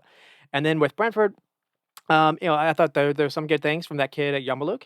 Godus and Yano as wingbacks, not really their trade. They did a good job for the most part on Saka and Martinelli. And just the negative was Weiss and Mbeumo just weren't as clinical as they needed to be. And to be honest, they forced Arsenal to have two goal line clearances. They played well, and playing at that arena isn't easy to get points. So it's not an easy game. So it's worth kind of saying that as well. And then I'll move on to Newcastle and Chelsea. And Newcastle thumped Chelsea 4-1. How were Chelsea going to rebound from that great Man City game? But at the same time, they got a point, and they got a point after scoring scoring 4 goals. So 2 games in a row, they've conceded 8. That's not necessarily great. Uh, and with Newcastle went into this game with injuries everywhere. And so, where was that going? Because they're also on the back of that poor Bournemouth performance. And you saw Lewis Miney, a 17-year-old starting. You were like, this could be rough. Livermento was getting a start. This wasn't, but at the same time, they got Almiron back, they got Ishak back, and they had Anthony Gordon back. And other than Sven Botman, with instead of Sam Lascelles or Jamal Lascelles, for the most part, they didn't have a bench, but they had an 11 to work with. And they played just one hell of a game. Chelsea got the good first 10 minutes or so, but after that it was all Newcastle. And with Chelsea, the maybe the question mark was Badiashile started, and then Ugochukwu got the head start over Caicedo. Caicedo was played for Colombia, and maybe he had some tired legs, but this did not work out. Ugochukwu had a bad game. Um, Unfortunate for them. The first 10 minutes, Chelsea were actually the team on the front foot, but then, Newcastle get the first goal with Ishak, and this comes with just a hopeful ball from Trippier that Newcastle were able to keep alive. Gordon does a really good job to keep this play alive, and he's trying to play Joe Linton the ball, but Joe Linton is playing a little behind him, and Joe Linton has a lunge that deflects the ball basically to the path of 17-year-old Lewis Miley, who has the wherewithal to play the cheekiest slip pass ahead to find Alexander Ishak a little bit in front of him. Now, seeing this live, you're like, oh, that should be a simple pass. But 17-year-old, you've got players all around him. You can't imagine what the atmosphere is like, and he's able to. If you have your head down, you can't see this. So he's able to have his head up, and he's able to see where he is. So just this one little pass, you can see that this kid is ready. I can just kind of say that. And because other senior players maybe don't even try this kind of pass. To be honest, it's that good. And Ishak still has to do well here, so he still has to turn on the ball, and then he collects it and has a good finish. Uh, and then I have in the 21st minute, Nicholas Jackson does well to poke the ball off Jamel's shells and gets it to Sterling. And Sterling is nearly 1v1. And he's brought down by Trippier catching up to him. So Trippier gets an early yellow here. And basically Chelsea score with this. Sterling has a worldie of a free kick. And the only thing you can say here is because Chelsea were blasted in this game, no one's going to remember this free kick. But this was really good free kick. Pope maybe could have done better, but this is just really good for technique. And then that's kind of where all the fun kind of ended. I mean, in the 25th minute, after Anthony Gordon collecting the ball well inside his own end and carrying it 50 yards to get toward the byline, taking on Thiago Silva and Reece James. And then Silva eventually does get to the ball, but falls on it trying to do a little trick and falls out of bounds, giving away a cheap corner kick. And Newcastle nearly score in this. Joe Linton has a howler of a miss here, though he makes up for that in the second half. And then there was a chance for Enzo. So to want to make this point, decent play here by Chelsea. And so gets an early touch to the ball to find Gallagher, and he picks out Sterling. And then from there, Chelsea move the ball upfield, get near the Newcastle box, and then from there, a couple passes from Palmer to Reece James. They move the ball, looking for someone to make a run. James finally finds Enzo, and Enzo, top of the box, has a good hit, draws a Pope save. And then, at halftime, Gordon drew a free kick, and Trippier nearly bested Sterling's free kick. Only hit the bar, but one thing I want to say about this was the play that led up to this was really good. Livermento being really lively and alert, reading a dangerous play. And then by that anticipation, he won the ball off Gallagher. and then started the counter for Newcastle instead. And Gordon is kind of slick a little bit with the ball here as well. He's able to draw Ukachukwu to foul him, and then that's where the free kick comes. It's halftime. I thought this was an even game. I did watch this one live. Uh, and then in the 55th minute, just kind of a nothing play that Gallagher goes ground late and brings down Bruno Guimaraes. But the reason I highlight this is the ref blows a whistle and gives a yellow card to Reece James, who kicked the ball away, delaying the game. And that's really cheap and stupid yellow to pick up, and it cost you. And then in the 55th minute, a couple minutes later, Sterling does the same thing.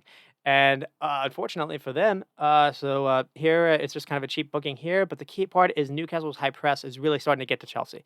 Chelsea is starting to go backwards all the time. No one is looking comfortable on the ball. Badiashile is getting the ball and immediately plays an awful pass here right to Trippier, who then draws a free kick after Sterling puts his hands on him to push him to the ground. And then we get to the goal in the 60th minute, and it's just kind of a quick free kick. Newcastle pass the ball around from defender to defender, from the right side of the field to the left, before finding Anthony Gordon, who he's getting a lot of free space from Ugachukwu. He needs to do better here. He needs to reckon either him or Reece James need to realize don't let Anthony Gordon get the ball free. Reece James is marking no one, so maybe it's his fault. But Gordon has had no one near him, so he's able to look up and he is able to see. Oh, maybe I can float something into the box, and then from there, after Joe Linton has a little run ahead, that creates even more confusion for Chelsea. Gordon has all the freedom to pick his spot, and it's a wonderful ball into the box that finds Jamal Lascelles, a center back completely free in the box, and he's able to head in the open header, and he's only open because it was a free kick, so that's the reason why they had the center backs up there.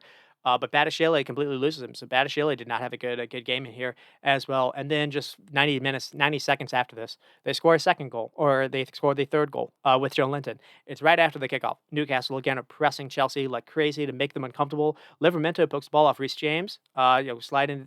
Timing a slide tackle perfectly, and then Chelsea keep the ball a little bit. They do win it back. Cole Palmer gets it and he runs through it and plays a pass backwards to where he thinks is safe hands in Thiago Silva. And Silva has Howler of the weekend for an outfield player. Fodingham, I think, had Howler of the weekend for everyone. But Thiago Silva is just he's caught in between two minds of either passing it backwards to Sanchez, who he knows is going to boot the ball away anyways, but he also sees Eichstätt is sprinting towards the keeper as well. So this is going to be a rough issue as well. So he tries to kind of pull his foot back, almost like a golfer, like trying to do a downswing and someone taking flashing a camera or something and trying to stop the downswing. And he tries to pull his foot back and messes up, and that hesitation and poor touch backwards goes to no one, and Joe Linton is basically right on his shoulder anyways, and he's able to sprint to the loose ball and then fires it past Sanchez to kill the game off at 3-1. Um, it's a Thiago Silva howler, but Newcastle's intense pressure forced it. And then we saw a couple changes, or a lot of changes from Chelsea. We saw Mudryk come on, Berger come on, Caicedo come on. So Caicedo could have started. Ukachukwu did not have a good game. Gallagher did not have a good game, unfortunately for him. And then really the game was killed with the red card for Reece James. And again, it's more Newcastle pressure. They force the ball back to Sanchez, and then he boots it to Reece James. Reece James isn't really open. And he's closely marked by Gordon as is, and then he tries to flick the ball backwards to beat Gordon, and all he does is he's basically made it easier for Gordon to get the ball, and James panics and brings Gordon down, and he's already on a yellow, so easy red. And then Newcastle do get the fourth goal with Gordon, and this Ishtek has come off, so Almiron is playing a little on the left side, and Gordon is playing through the middle. And Gordon here makes a really clever run off the back shoulder of Badiashile, and then Almiron plays a really nice slip pass to him, and Gordon has a lot to work to do still because he still gets the ball to the left side of the penalty area. Chelsea have defenders ahead of him, but Gordon picks his moment to cut inside and fire something low and hard, surprising to Sanchez, and goes in. Uh, Newcastle 2.3 xG, Chelsea 0.53. Chelsea only has 7 shots and 4 on target, just not the game for them. Newcastle 14 and 5. It wasn't really the blitzing. Chelsea were a lot of the victims of their own mistakes in many cases. 4 big chances though for Newcastle. 416 passing, 68%. Chelsea 56, 84%. That's a low passing percentage for Chelsea, or low passing number for Chelsea.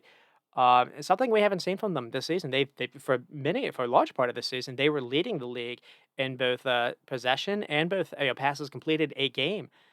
So that's going to drop this down a little bit. And the only thing I can think of is Ukachukwu was just a liability on the ball. Badiashile was a liability on the ball. No Colwell in this game. I mean, they did have Reece James, but no Colwell, no Caicedo. Maybe that kind of factored in a little bit. You still had Enzo, so this was a little bit surprising. This was not the Chelsea side that people would have expected. How were they going to bounce back from the Man City performance? And they shipped in 4 goals and got blowed out, so that's not good. And then they got Brighton up ahead. You're not going to have Reece James, but Brighton are not going to be able to field at 11. They've got a lot of people out as well. I mean, with Newcastle. Everything runs through Kieran Trippier, and it's fun. I've been praising Reece James a lot in the podcast. I need to praise Trippier more. Essentially, he's maybe been right back of the season for everyone. To be honest, over Trent. Trent isn't really playing right back anymore. It's everything positive runs through him. I think he has the most touches in any game Newcastle plays. He creates so many positive moments offensively for them as well. Maybe he could be better defensively, but the one chance that Sterling got the better of him, he did drew draw a yellow card, but at the same time, he's on an early yellow, and Chelsea weren't able to get near him still. Lewis Miley for being 17 is crazy. And he has the body of someone that is a lot older, so that maybe helps out a little bit. But he has the head of someone that is older as well. He doesn't look pressured at all. And then Anthony Gordon, the runs and work rate and the crossing and the goal, he is a much better player than I gave him credit for. And I also think this was Joe Linton's best game of his season as well. There've been a couple of games where I thought he was leggy. He looked good in this. Uh, and so it's amazing they were able to do this because they're missing so many players. And it's especially important for them because they have a taxing style of play, and they do a lot of hard work without the ball, and I think their legs gave out on them a little bit in the second half versus PSG. And if you're Man United, you have to like the idea that you're playing Newcastle now, because they're not going to have a lot in the tank, to be honest, because they don't have a lot of rotation at the minute. They do have a strong 11, but that 11 is going to be gassed, no doubt about it. And they're still alive in the Champions League, but they a little unlucky a little in that final game versus PSG, the final minute where they got a PK against them. But no one I think online agrees with that decision. So really unlucky there. Nearly eked out an incredible win versus PSG, and because of it being a draw, they now have a lot of work to do. They have to get I think they have to get 3 points versus AC Milan. So they're not going to have any time to rest in the league, and they're not going to have any time to rest with Champions League. So you do worry that maybe the injuries are going to get worse. But other than that, I mean, maybe the lack on the ball quality is they can make up for it with good energy and pressing tactics. But you also need a squad to be able to do that. And then with Chelsea, a lot of teams in the top 10 can be good on their day, but how do you find consistency? That's what separates you in the table. Casado didn't have his best game versus Man City. I don't know if that went into the thought here, but Ukacheko has struggled so much on the ball, and his marking was awful. Maybe Lavia has a shot. Apparently, they went out and bought someone in Brazil, Gabby Moscato, who's a similar kind of player. I don't know if they don't like Casado being a holding player, if they don't maybe like what they've seen with Ugachukwu, if they don't like Lavia not being available for them. So it looks like they've spent another 40-ish million, or maybe it's 20 million. So they've spent it for another DM kind of player. He's also young too, so it's another project. It's another gamble. But that seems again, it seems crazy to me knowing the offensive out issues you have with Nicholas Jackson. I mean, it's not really the game to go with Jackson. He wasn't really given a lot of service. This was more a game of Chelsea not being comfortable on the ball with their midfield. And again, Reece James, a red card, that's not great. And then Mark Corella maybe had his worst game, and I thought he was quite good versus Man City. So it was weird to see he got spun around here a little bit, and it wasn't Gallagher's best game either. That was one of the reasons why Chelsea were kind of poor on the ball. Uh, Only Enzo and Cole Palmer I thought looked comfortable being pressed, which is not great. And then unfortunately, the elephant in the room is Thiago Silva. I think it's time to phase him out. 8 goals in the last 2 games. That's too many. He looks like his race has been run. To be honest, I know he's got a head on him, and I know he's got some the wisdom and whatnot. He's got that experience, but he was trying to do things with his head that his body wasn't allowing him to do in this game, and it was rough. And that's probably I have a feeling that probably wasn't just a one-off, but we'll have to see. And then I'll move on to Man United and Everton and see how we're doing for time, and it could be worse. Man United do go on to win 3-0 with a wonder goal by Garnacho and then the Rashford PK, and then Martial caps it off with making the third. Those two goals came, though, in the second half, so it was a 1-0 game going into halftime. Man United are getting a little healthier, so that helps. They have Luke Shaw back. But what's weird is we saw a youngster get another debut in Kobe Mano. And man, did he make a name for himself in this game. And, he came on yesterday in the Champions League game and, didn't do terrible there either. And then with Everton, it's the first game since the points deduction was announced and fans showed up. And I did feel like players you gave things a go. I've seen some people call them out online, kind of saying that they didn't players let the fans down. I think Everton played a pretty good game, to be honest, and the stats kind of show that out as well. You have to remember too, 3 minutes into the game, and that whole stadium just saw a wonder goal of the quality that we only see once every 10 years. Ronaldo scored a bicycle like that. Rooney scored a bicycle like that, and that's really all you can kind of think back. At least recently. This is just it had happened in the third minute into the game, and you're like, holy shit. Uh, so I thought, fans did well to help their team out, and Everton gave things a real good go, at least in the first half. In the second half, things did kind of peter out, and that is unfortunate. But they were good, at least in the first half. No Anana, so and I don't get what's happened to Beto. He wasn't even on the bench. With Man United, Dallow, Maguire, Lindelof, and Shaw. And again, everything with Man United goes to the center back pairing, Maguire and Lindelof.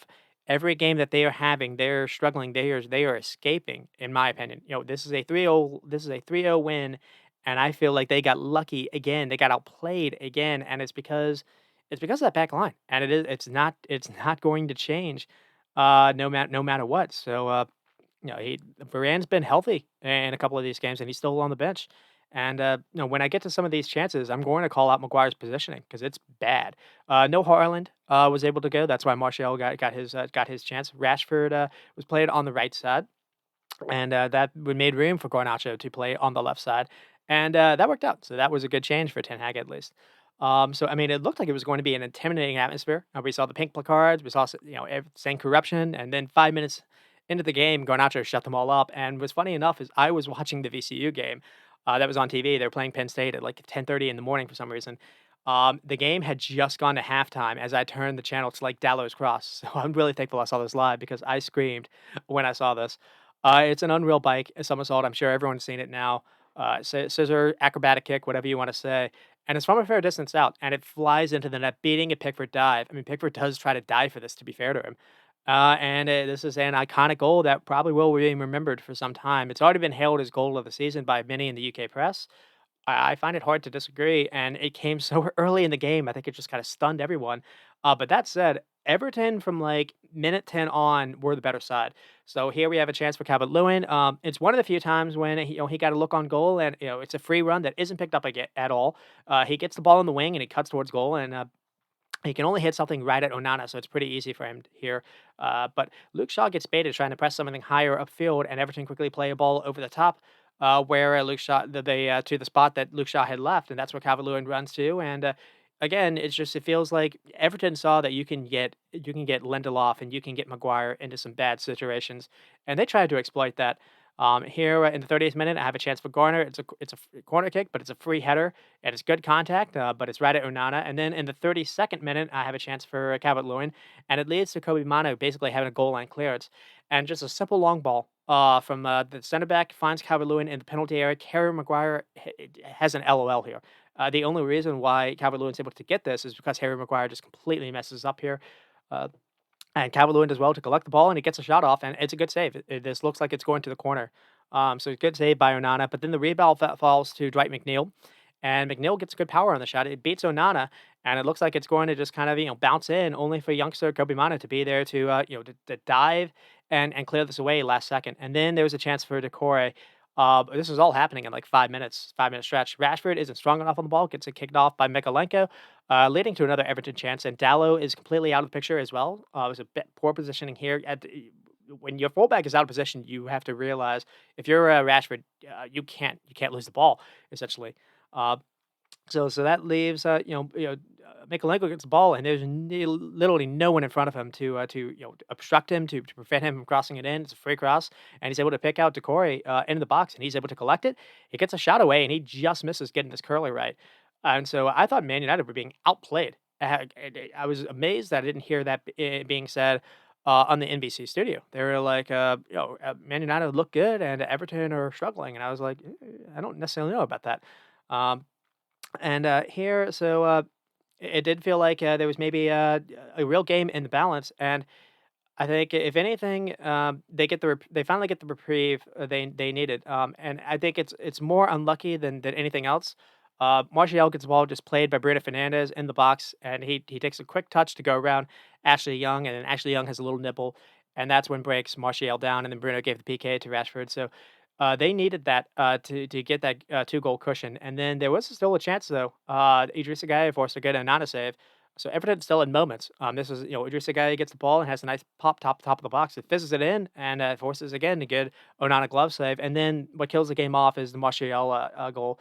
Man United win the ball back. Martial sees Palestri sprinting upfield, and he plays it to him.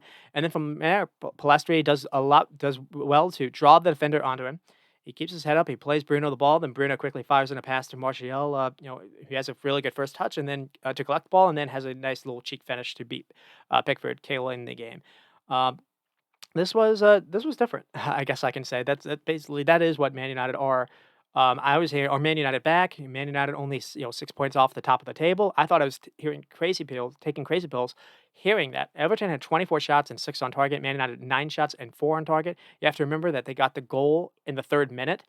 So they had basically 9 shots, or they had 8 shots and 3 on target the rest of the game. Everton had 10 shots in the first half, 14 in the second half, 3 big chances apiece. Everton hit the woodwork, and therefore, had Mano had a goal line clearance. Man United did have 2 goals at least, for XG, but 1 PK. But I mean, possession. Everton outpossessed them. You don't remember Everton. You don't really think of Everton or Shandai's Everton team having a lot of the ball. Man United just uh, this was a weird game. I mean, Martial was played instead of Hoyland, so maybe Martial wasn't able to um, hold on to the ball enough, or didn't have the hold up play. Rashford isn't really a right winger. Uh, Martial, I mean, Garnacho had the worldie, but Garnacho doesn't really have the best hold up ability either. It was still Kobe Mano is 17 years old, or what, maybe 19 years old. So this was still a work of progress. I mean, 3 goal. And that said, still won the game, 3 goals. So it's not necessarily to really go at them. It was good that Shaw was back, so that helps. And Dallo had a good has a good run of games, at least for them. Um, and it's his cross. Yeah, obviously, it's a mishit cross, but at least it's his cross for the Garnacho goal. Um, one thing I want to talk about though is Balestri. I think he should be the starting right winger. And I know he played yesterday. He didn't have the best cameo in the Champions League game. I don't care. I feel like he offers them the most balance on the right side. And that 3rd goal for Everton, or versus Everton, it doesn't happen without his decision making. I think he plays a role in that, and he played a role in that Bruno goal versus Fulham, in my opinion. So I would like to maybe see a little bit more of that. Now, he was played yesterday on the left side. Maybe that kind of factored in a little bit as well. People are going to go at him for a couple of his misses. Uh, I don't care. He doesn't get enough playing time to me. Give him some games, in my opinion, because you don't. I don't like what I've seen. Anthony played yesterday, and people were saying he had his best game. I still don't think he was good yesterday. So I would like to see Palestri get a shot on that right wing. You're playing Garnacho. You're letting him, get some moments on the left. Play Palestri, and then Kobe Mano. Kobe Mano.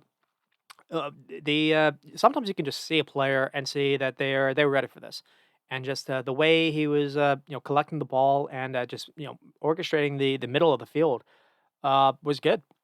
He was calling for the ball. He wasn't hiding for it. Sometimes you see that too. He made some good defensive reads. He, for being so young as he is, you're going to suffer some growing pains as well. So this is not necessarily a long term option, at least for this season. Maybe going forward. But that is Christian Eriksen is out. Casemiro is out. This is where Man United, I guess, are. You have McTominay. So it was interesting to see this tried, and he's missed a lot of the season, so we're gonna see more of him. He came on yesterday and played really well again in a hectic Champions League game. So there's clearly a player here. So we'll just I guess we'll just kind of see this. And to be honest, Man United are like the funniest club in Europe. Because even before like the Champions League game, there was a lot of talk, saying how good Onana's played, and I agree with that. Onana, when you look at his percentages, he's actually had a pretty good season for them. And he's had these blips, and the blips have been very, very public and very uh they've come in the biggest moments, and yesterday did not help him out at all. He had a couple really good, really bad moments first on free kicks that he probably should have, and even I think the third goal he could have done better on. And basically all of his bad moments really have been coming in Europe. And so Man United fans are going to get on him again. And because Man United, I think, are the leading scorers in in the Champions League group, and they're last place because a lot of it is Onana. Onana has had a rough go of it in Europe. And speaking of Europe, Hoyland can't score for them in the EPL, but he can score for them in Europe. He wasn't able to play this game. We did see him a little bit yesterday, but I am wondering if, with Hoyland being out, maybe try Rashford at center forward. That way you can get Pelestri on, because I don't think Rashford fits on the wing, or I just don't think he fits anywhere at the minute. He's struggling on the left as well. I would like to maybe see him at center forward, but it's weird. Even in games like they have 3 goal leads, they don't look dominant ever. And I think it goes to their back line. They can't. They're always going to be stretched because of Maguire and Lindelof, being played together. And it is what it is. And then the Champions League yesterday. No Rashford was available, but the Bruno and Garnacho, 2 goal specials. You get the 2 goal lead. It's not the first time that they've had a 2 goal lead. And then, Onana had the mess ups, and that game yesterday could have been 7-7. That was a bonkers game, chances for both teams. And so they are starting to get healthy again, but this talk about, "Are Man United back?" I don't really buy it. But we'll have to see. I could be eating my words, but we do see them versus Liverpool in a couple of weeks, and that'll be a big game. So if they can be that open again, I would like to maybe see that. So we'll have to see. And then with Everton, lots of chances created, but a lot of chances missing. Calvert-Lewin could have done a little bit better, and right now we have to see how they're going to respond to these points deductions. And I thought they played well, but at the same time, one thing you can look at is they already had, maybe suspect a little bit for the back line for pace with Tarkowski and it's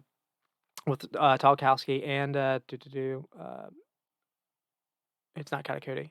Shoot, who's the second guy? Actually, I have it in my Braithwaite. Ah, I knew that. Braithwaite's got some pretty good base, but Tarkowski doesn't necessarily. And so they're playing Ashley Young next to him.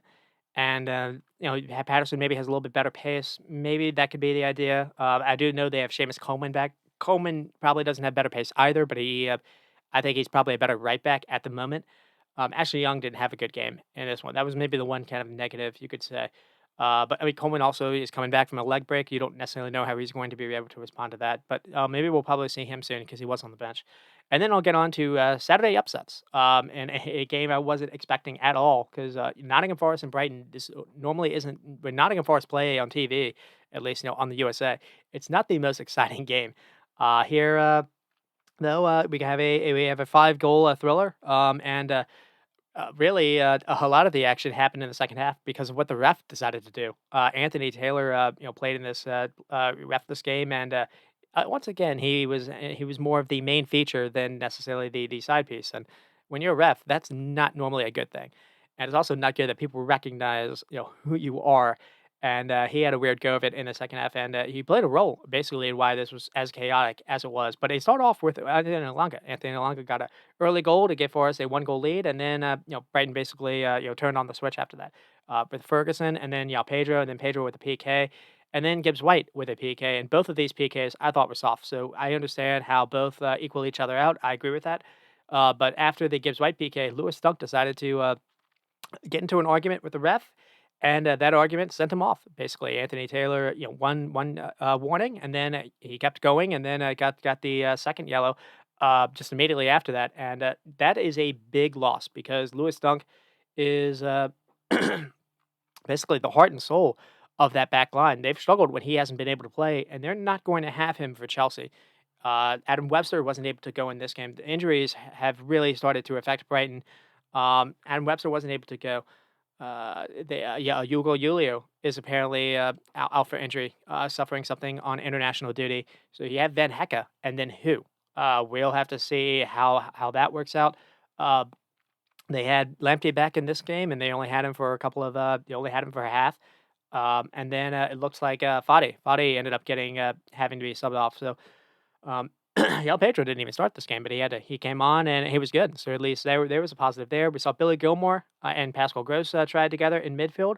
It wasn't terrible. I like Billy Gilmore. I would just like to find a partner for him, a physical partner for him. But also we saw Adam Lallana play it again, and that's another thing too. I like Lallana getting a start to be that little number 10 player. I feel like he makes Brighton better when he plays. Now again, he's restricted because of his fitness issues as well. He can't play week in and week out, but when he plays, he makes Brighton better in my opinion. This was a good game for Brighton and everything, but the injuries, suffering from the injuries. But another thing too was after that red card, they had to suffer, and they did a well to basically eke out a result. They defended well. This wasn't pretty Brighton football. This was batten down the hatches, kind of football. And we haven't really seen Brighton do this many times, and it's good that they were able to do this. So I think it could be a turning point. We'll have to see. Now, I can't necessarily. I keep trying to do all these like cliche like little narratives. At the end of the day, the injuries are going to hurt them. They're not going to be able to be healthy unless some miracle happens. It's going to be hard for them to field a really competitive team versus Chelsea, and Chelsea could be gotten at without Reece James. But I think Chelsea are probably going to like that they're playing Brighton this week, as Man United are like that they're probably like they're playing Newcastle this week for the same exact reason. Um, with the early goal with Alenga, I mean it's a good early start. Mangala steps in. It's kind of a weak Pascal Gross pass, so it turns him over. Gibbs White gets the ball and he's able to carry the ball upfield. There's no Tyreek Lamptey in this because he's probably not really expecting Pascal Gross to misplay a pass. And I think Jeremy, when I had him on, spoke about this too. Is one of the things that makes Brighton so enjoyable is De Zerbi likes playing his fullbacks really high upfield in early phase buildup, and that makes them really exciting. But it also makes them vulnerable if you misplay the ball. And here, but when Pascal Gross plays that pass and turns it over, Lamptey is so far ahead of the ball. Gibbs White has all this free space to run down the touchline, and he does, and he has a nice cross to pick out Elanga, making a run to the back post. Beltman is also worried about Chris Wood. He misses Elanga completely behind him, so Beltman maybe could have done better. But you understand him being worried about Chris Wood. You don't when the ball's in the air, you don't know if it's going. You don't know who it's going to go to. So it is what it is. And then we have a chance for Brighton with Billy Gilmore and Adam Lallana. And so they nearly rebound here. I want to touch on this. So this is really good. I mean, the finish could have done better from Billy Gilmore. But here, Adengo gets the ball in the wing, and Gross makes a good run ahead to draw defenders on him. And that open space in the penalty area where Adam Lallana runs into. Adengo plays Lallana the ball, and he cleverly dummies it and allows it to go through his legs, and it finds Ferguson and passes it to Gross, who passes it to Billy Gilmore, who tries to have a go. Tries to go for the corner hard and low, but the keeper makes a good save on it. And then we get to the Brighton goal, and it starts with a bad giveaway by Danilo, who hasn't seen much game time, and he looked rusty. So Gibbs White is making a great run, and Danilo is trying to play him behind, and instead he plays it right to a Brighton player. I think it's Billy Gilmore, and Gilmore plays it quickly to Gross, and Gross picks out Ferguson, and Ferguson takes a touch, and then has a really nice. He basically passes it into the net. Surprising the goalie. I think the quickness that Ferguson took this is what created this goal. But he also curls this around two guys, so maybe the goalie saw it late. And the kid is seriously talented, and I think the frustrating thing to remember is he is a kid, because I'm expecting him to be Harry Kane week in and week out, and he's only 18 years old. He has injury issues as well, but you see what talent he has because this is such a good finish. But another thing I want to point out is it's a clever pass by Pascal Gross, who's maybe at fault for the first goal. So he makes amends here, and it's a simple pass, but or it's not really the simple pass. The simple pass is to a dinger on the right side, and if that happens, maybe nothing really shows up here. So he goes for the risky pass. He goes for the pass that creates the biggest goal threat. and he pulls it off. And then we get the second goal with Pedro, and again, it's really good by Brighton. Forest are sitting really deep, and they're playing with everyone behind the ball, and so Brighton are allowing their center backs to have the ball high in the Forest area, and that's important too. When a team's sitting back, you need your defenders to be able to play make a little bit. So here, Dunk and Van Hecke are able to do that. So Van Hecke is near the 35-yard line. And he plays a ball to Pascal Chris, who has found a bit of space to himself. And then from that time, he can view his options and he floats a really good ball into a very packed penalty area where Yao Pedro has done well to make to time his run and it jumps and meets the ball and it's a terrific header to find the bottom corner of the net. Ferguson basically draws two center backs onto him, and so Pedro has Oleana, a fullback, to beat, and he does. And really, the only negative at that point was the Foddy and the empty injuries because Brighton were cruising. And then Forest had a chance. There was a near disastrous restart for Brighton, though. So Pedro gets caught in the ball and gives up a cheap corner kick, and then from there, Danilo has a free run after a cross, and he messes up the chance. So Danilo could have had a better game. We haven't seen him for a lot of the stretch, and maybe you see why. A little rusty. And then we get to the third. Basically, it looked like it would have killed off the game with Brighton getting the PK with Pedro. Billy Gilmore sends a great ball to a teammate sitting on the left edge of the penalty area. Brighton have 5 guys in this penalty area. Forest have 6 marking. And so they're committing high numbers high in the field. Ben Hecke is a center back in the box, and I think this maybe comes from a recycled corner kick. Billy Gilmore's pass reaches Lewis Dunk, who's also a center back, and he has a header towards goal. And then Pedro is trying to make a run and is immediately impeded by Chris Wood, a striker. So that's why I think it was a corner kick. It's soft for me though, and but it doesn't matter. It's given, and then chaos ensues. So Forest quickly get a PK themselves, and Forest just float a ball into the box themselves, and it's Wood, who looks to have done the same exact thing to impede Hudson-Odoi from being able to get to a ball into the box. But play goes on, and Brighton nearly score themselves. And then Anthony Taylor goes back and reviews the play and gives the PK. And then Lewis Dunk completely loses his head, arguing with Taylor, and gets up basically the 2 yellows. And then he was also giving multiple yellows because people were arguing after he hit the dunk decision. And then Gibbs White converts the PK. And then from that point on, Forrest had to make Brighton sweat this out. There was a couple free crosses after free cross. Gibbs White had a chance. Ryan Yates had a chance. I think Yates even forced a really good save out of a Bregan. And so there you go. It's Brighton had to suffer, but they were able to maintain that 1 goal lead. So good for them. 11 shots and 5 for Brighton, 18 and 5, but a lot of those really did come in the second half. For the most part, it was even. 4 big chances though for Nottingham Forest, so you have to like that if you're Cooper. The only thing I'm going to go with Forest for is, man, I don't get why they waited until, or I don't say they waited, but it wasn't until Brighton went down a man that Forest started to actually play a little bit because they were playing so many men behind the ball, and I just don't think you can do that anymore in today's EPL. Teams are, especially when Yao Pedro and Ferguson are both quite big themselves. You've got people that if you allow a team cross after cross after cross into a packed box, you're going to get beaten anyways. So why not give things a go? They finally opened themselves up after Brighton went down a man. So at least this game was entertaining because sometimes when Forest play, I'm thinking back to that Crystal Palace game. They're not. But to focus on Brighton, I like seeing Yao Pedro and Ferguson play together. It's good to both see them going. Ferguson has had his injury issues, so they haven't really been able to do that a lot this season. Another thing too is I like Billy Gilmore. I feel like he offers them the closest thing that they had to McAllister last season, just someone that gets ball in the turn, someone that when they're being pressed from the center backs, he's always going to call for the ball. He can turn on it. He's not going to lose it.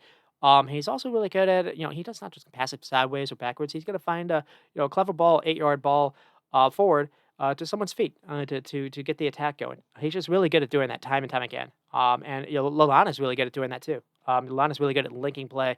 Maybe from the second base build up to getting the ball in the final third and to find those runs a little bit into the penalty area. So it's just the only negatives is the dunk red and the injuries. Really, I mean, one positive, I guess, no Matoma in this game. So you're able to, it looks like you've gotten some good production out of Sammy Adingra, and Yao Pedro was actually played a little bit more of a winger as opposed to sometimes he's been asked to play as a 10 or a second striker. So you're able to see Yao Pedro able to do that. So that was good. And you got Chelsea next, but we'll see who they line up with. And then with Nottingham Forest, Gibbs White and Alenga are starting to work well as a pair. You know, Awani looks like he might be out for a little bit, but you're going to get Chris Wood back, it seems. So maybe we'll see him feature a little bit more. But again, unlucky because the PK was soft to give to Brighton. They got a soft PK themselves. But again, it was just weird how they waited until Brighton went down a man to actually play. And then I'll move on to Luton and Crystal Palace. Luton go on to get their first win of the season, and this one kind of shaped up the table a little bit. Uh, 2-1 goal from Mangi, and then Michel Elise of Crystal Palace. We've waited all season for him to finally get back healthy because he got hurt, I think, in the summer playing for U21 France team. And man, I don't want to say the wait was worth it, but because we wanted to see more of this season. But you see what this guy has to offer, and if not for Garnacho, everyone would have been talking about his goal. And then Jacob Brown was able to get the game winner for Luton Town in the 87th minute. With Palace, Elise and Eze or Eza were back, and it looked like they were finally healthy. And then no, because they lost Decore, and it looks like Eze for a little bit. Decore is out for a long time. I think they said 5 to 6 months. Eze, maybe he's not a long term because his was at least impact. Someone fell on his leg, but you have to feel a little bit for Palace there. Uh, I mean, just the first opening chance, you get a chance to see what Olise can do. Just a quick way to reintroduce yourself. I mean, Eze gets the ball into the middle, plays it to Olise, and yeah, he has just one thought: take a touch and then curl a shot towards the goal. And he tries to bend it something with his left foot, and he just misses. But it's a good warning of what he can do. And then in the 22nd minute, there's a chance for Palace with Eze just making Kaminsky make a couple saves in a row. So here, Eze finds a pocket of space in between the deep back line and the last Luton defender. Eze has a shot that draws a save by Kaminsky, and then he makes a second save to stop, I think, Schlupp, making a follow up effort. Kaminsky is a really good keeper for Luton, and I've seen a lot of people say maybe Luton can be the team to stay up. I'll maybe disagree with that, but I will say Kaminsky is probably the best keeper of the three that are of the your bottom three or of the promoted sides. So maybe that can be something. But I still think they struggle a little bit defensively. Also, they struggle without the ball. And then here, I think the game maybe changed because you have Eze's injury, and Palace looked to be cruising, and then Oshu basically is challenged for the ball in the air and falls and lands on Eze's leg and kind of rolls on it. And then things get worse with Decore's injury, who had to be stretchered off the pitch. And this looks worse because there's no one around him when he falls over, and it's either Achilles or maybe ACL. And Hodson's already said it's long term. I think I saw yesterday it is 5 to 6 months. And that's a security blanket in front of the back line. And that really sucks too. Also, as a Liverpool fan, because I was looking at him maybe in January. Uh, so because there aren't, he's secure on the ball and he's quite good in his duels. And yeah, that really does suck for him and suck for the league. And then it looks like Palace maybe score their first goal. It's just a long ball over the top, found by Olise. Edouard looks like he's run onto it, and Kaminsky comes out and saves the first shot, but Locklear blocks it. And the rebound falls to Edouard, who bodies it forward and finishes. But the replay showed the ball kind of hitting his hand in the process, so it's ruled out. And Luton are the team that get the first goal with Mangi. It's just a corner kick. The ball just kind of comes off with the corner kick comes from basically the winning ball off Elise, and then the center back I guess finds Ogbeni, and Ogbeni draws the corner kick. And then from there, the ball is whipped in. Carlton Morris wins the first header, flicks it forward, and then Mangi is a center back in the area and puts it into the net. And then we get to the Palace goal, and Elise receives the ball near the halfway line, and then he sprints upfield to go up the touchline, and then after the defender catches up to him, he then cuts inside him, and then has one thought in his head: just take a couple touches and then go. And he tries to just something absolutely audacious with his left foot, and just unlike the first minute in the game, this one just flies into the corner of the net. It's a video game goal. I mean, the keeper dives for it and gets nowhere near it. This is so good. And then we have let's see, we have the Luton goal at the very end, and Luton basically win the ball off Edouard. Chong then carries it a little bit. Chong has since come in, and he eventually gets ball out wide to Ogbeni playing on the other side of the field at this point, and he has a just beautiful early cross that curls around the back line that finds Jacob Brown, making that great timed run behind Anderson. He's just waiting for a ball. It's an excellent timed run. And Anderson, the Palace, center back, maybe could do better. I think he thinks the keeper has it, and just kind of miscommunication. It's such a good early cross, though. That's what kind of changes it. And then Palace did have a couple chances here. The Anderson drew another save from Kaminsky, and then Mateta had a header also across from Olise that hit the crossbar.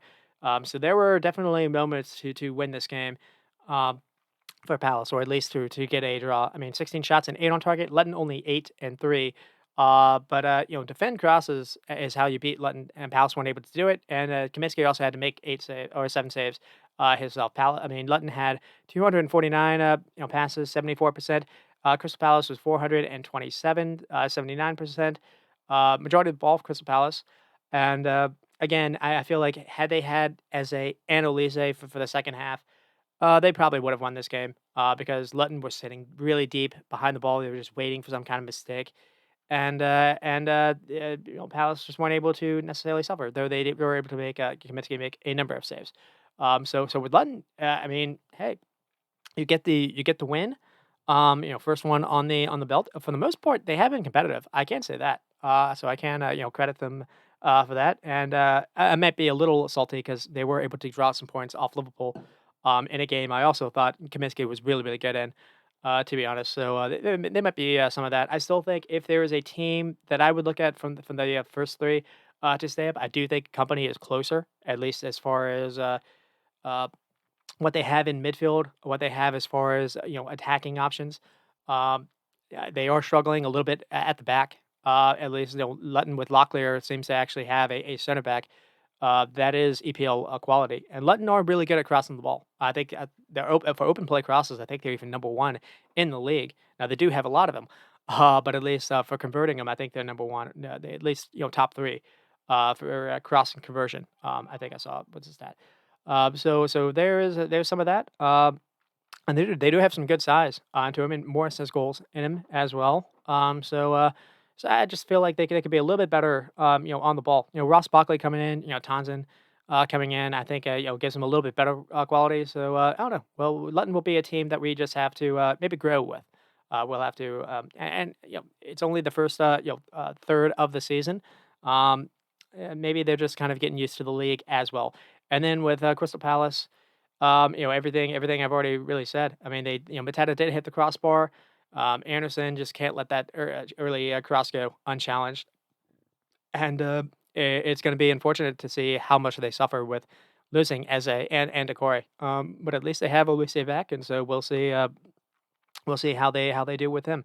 And then I'll move on to Burnley and West Ham, and this was nearly another upset because Burnley had West Ham cornered. West Ham didn't have Jared Bowen, didn't have Antonio, and they were struggling a lot. Danny Ings had to start this game, and Burnley had this game 1-0. Basically, Koleoshu had basically drawn two PKs. Essentially, only got one rewarded, and it got into like the 80th minute, 88th minute, where Burnley had the lead, and then Kudus, they weren't able to stop Kudus from getting the ball and getting some really good crosses in, and West Ham also brought in this Umbamba, player, a youngster who apparently has had some moments for them in Europa, and he was the difference maker. To be honest, and Kudus had a couple crosses very late in the game, and his second one found Thomas Suchek, back post. And if you're Burnley, you can't let Kudus get those crosses off, and you can't let someone beat you back post in the final moments of the game.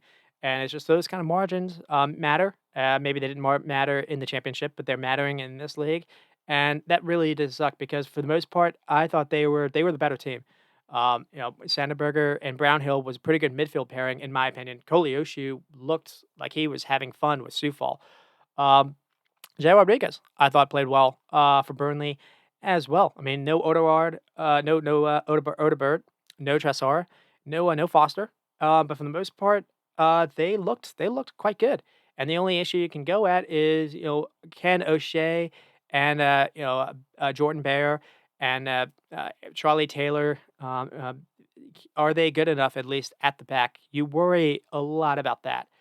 And with West Ham, Danny Ings starting did not. It didn't really make sense, and it looks like maybe his race is run as well. And I would like to, if Antonio can't go, if Bowen can't go, why not give this Mbamba guy a shot? Let's see what he's got. And then at least if nothing else, you've got Kudus that can put a ball anywhere he wants it on the field, and it's his crosses that actually win you the game. I don't necessarily want to spend a ton of time going over this, but let's see. In Burnley had 11 shots and 5 on target. Two big chances for Burnley, two big chances for West Ham, but those came in the final like 88th minute. 11 shots and 3 for West Ham. Burnley with 409 passes, 82%. Burnley are higher when it comes to passing it week in and week out, at least from the other bottom teams. So that's why I think Burnley have a shot here. Also, I think Sandberg is a really good midfielder. Uh, so we'll see how that pans out. Um, let's see with Burnley, Koleoshi was lively. He nearly drew. I think he did draw two PKs, but he got one. He had a couple times where he was in on goal and actually forced a pretty good save. So that's good to see. Also talking about Koleoshi a lot because I would like him. He's potentially he has the potential to be converted into a U.S. player, which I think we could use someone on the wings. When I do my U.S. program or a show, I'm going to focus on that a little bit. We had the stretch where we didn't have Pulisic. We had the stretch where we didn't have Weah, and we struggled a little bit. We struggled with having some pace on the wings, and so we need this. And so I would like to see it, as they say. And then it's 88th minute. You were nearly there, but close is no cigar, and just you got to close it down, and you're close. But and I feel like they had them having the lead in the 88th minute wasn't a fluke, but you have to be able to see the whole game out, and that has been really the theme all season for them. And you hear company gives a lot of good thoughts. He's very what would be the word for it?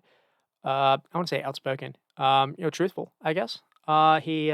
He's not shy, I guess, like sharing his thoughts. Um, but the problem is he repeats himself a lot, and it's not his fault. He's just giving a fair reflection of what he's seeing, and it just every week in and out, there's someone making an individual mistake at the back, and unfortunately, it's showing up every single week, and I don't know how you can fix that. Uh, and then with Bournemouth and Sheffield, Bournemouth blitzed Sheffield. Tavernier with 2 goals. Clivert had a goal at Frottingham's expense. Tavernier had his best game in a while. So that's good to see because he was flying a little bit last season. His problem has been health. To be fair to him, so maybe the couple times when he has been played, this was finally the first time where he really felt like he is back.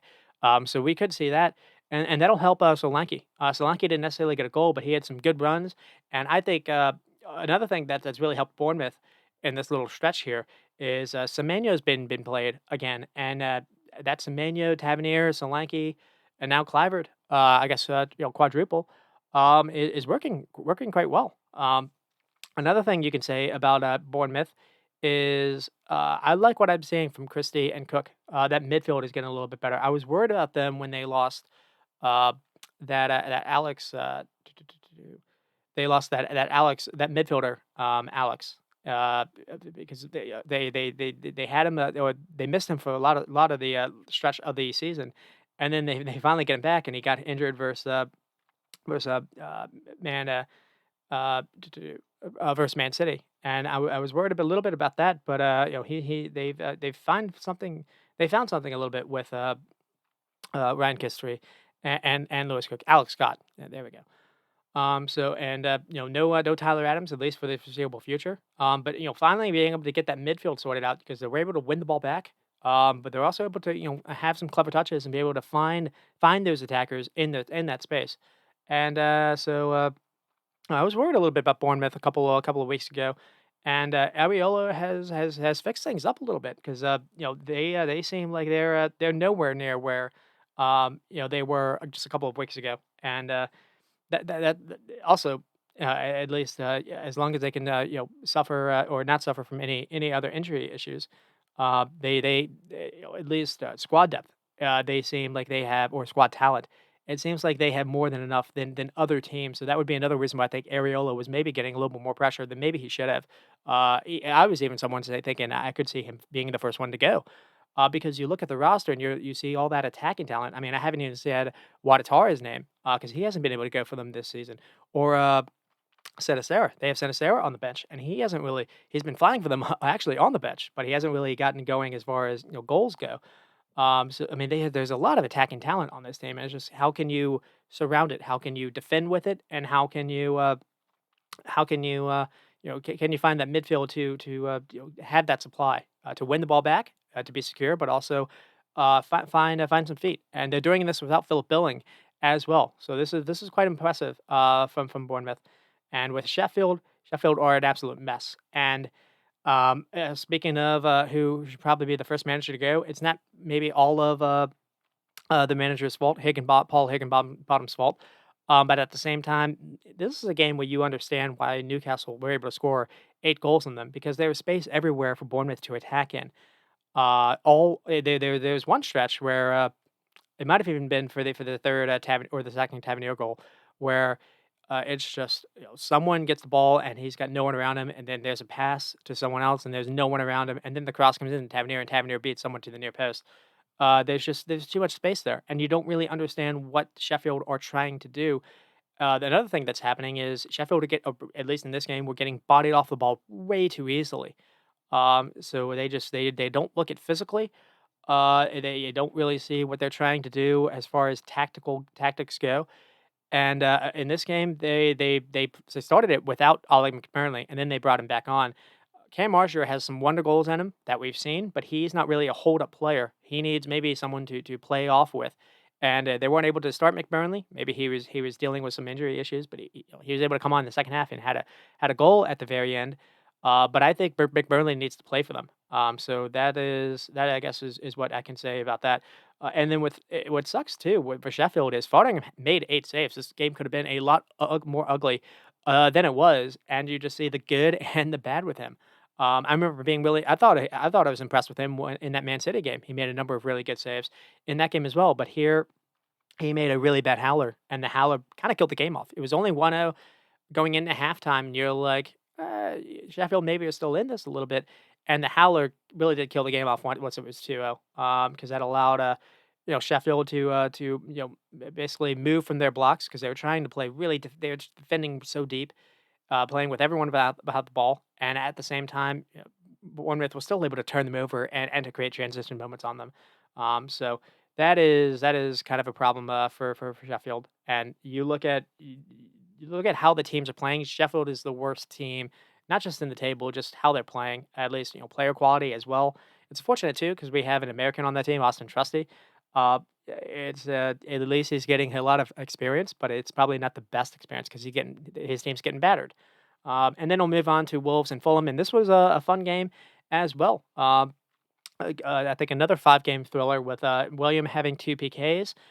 It will be again the first goal with a Robinson assist, so good for us. And then Mateus Cunha ties it up 1-1. Robinson got beaten, I think, by Bellegarde, unfortunately. So helped for the assist for the first goal, and then kind of got beaten a little bit for the conceding.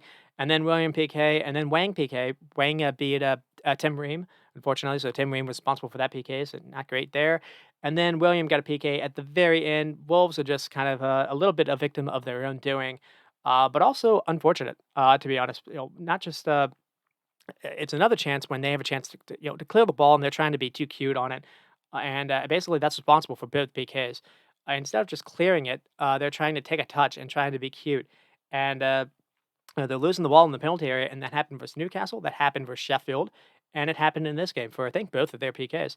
Another thing too is right before the William PK, Carlos Vinicius was basically, he on the ground, he got back up and headbutted a little bit to I think it was Max Kelman, and that could have been a sending off. And so if that happens, Fulham were playing down a man, they're probably not able to get their numbers into the box and maybe get that PK. So there's kind of a it's margins basically, and Wolves and Fulham both probably deserved a little bit something from this game because man, this game was fun. This was both teams were trying to basically trying to win the ball back and to play through. There wasn't a lot of kickball in this. This was not what I was expecting because usually when Fulham play without Paulinho, they struggle, and so we saw something different. We saw Harrison Reed, Tom Carney played, and Pereira. We saw Iwobi played, but he was a little bit more advanced, and they looked great. Also, Castagna and Robinson is quite a good fullback partnership, and Robinson helps with the assists, he helps with the runs, he has really good delivery on him, and he helps basically because he's always going to do that overlap threat. He becomes their winger, and then that allows William basically to be able to play in the half space anytime he wants. And that's Williams really benefiting from that as well. The only issue is Reem really does have lack for pace, and unfortunately, I think that's showing up in pretty much any Fulham game you watch, and I feel like that's showing up a little bit for the U.S. side as well. Though Tim Ream did have a couple good games versus Trinidad. Uh, but it's just that's maybe kind of the one negative for Fulham's sake. This was maybe the best game Calvin Bassey has played. So that's a positive at least, because at least in a number of these times when it seemed Bassey has been really poor with his feet.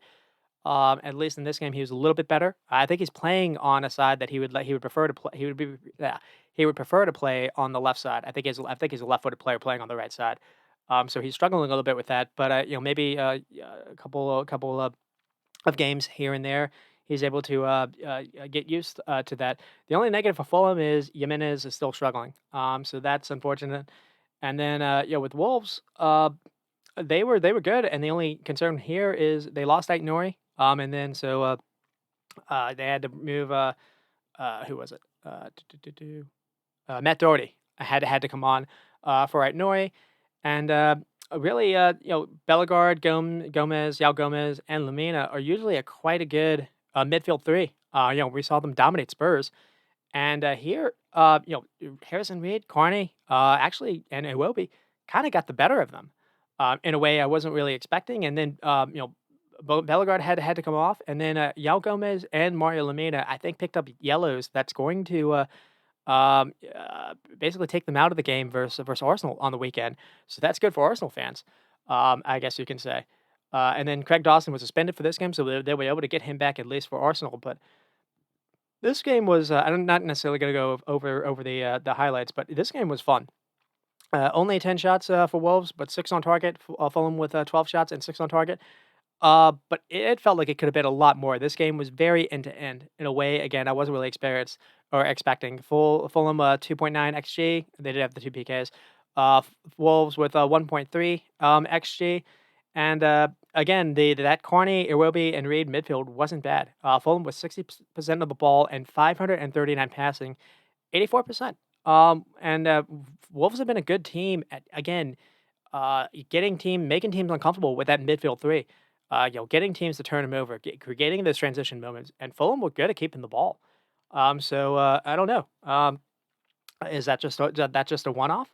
To do this without Paulinho is also really really impressive. And on the Wolves side, again, you're gonna miss Lamina and Gomez, so maybe won't get points next week versus Arsenal. So that's unfortunate because it seemed like maybe Gary Neville had a chance to build a little momentum. But I think the note I had here was with risk comes with reward, and it comes with punishment. And too often than not, they are taking a lot of risk on the ball, and that's what makes them fun. They'll turn on the ball when you're like, oh, you're gonna be dangerous, and sometimes they'll get out of it. Mateus Cunha likes running with the ball. Lamena likes running with the ball, and that is super exciting. But that's also basically where the PKs come from, not just getting the ball quickly and just booting it away. Just get it out of danger when it's in your box. Uh, and sometimes also when you're not seeing a lot of the ball, you want to keep it yourself, if you can, if you're able to.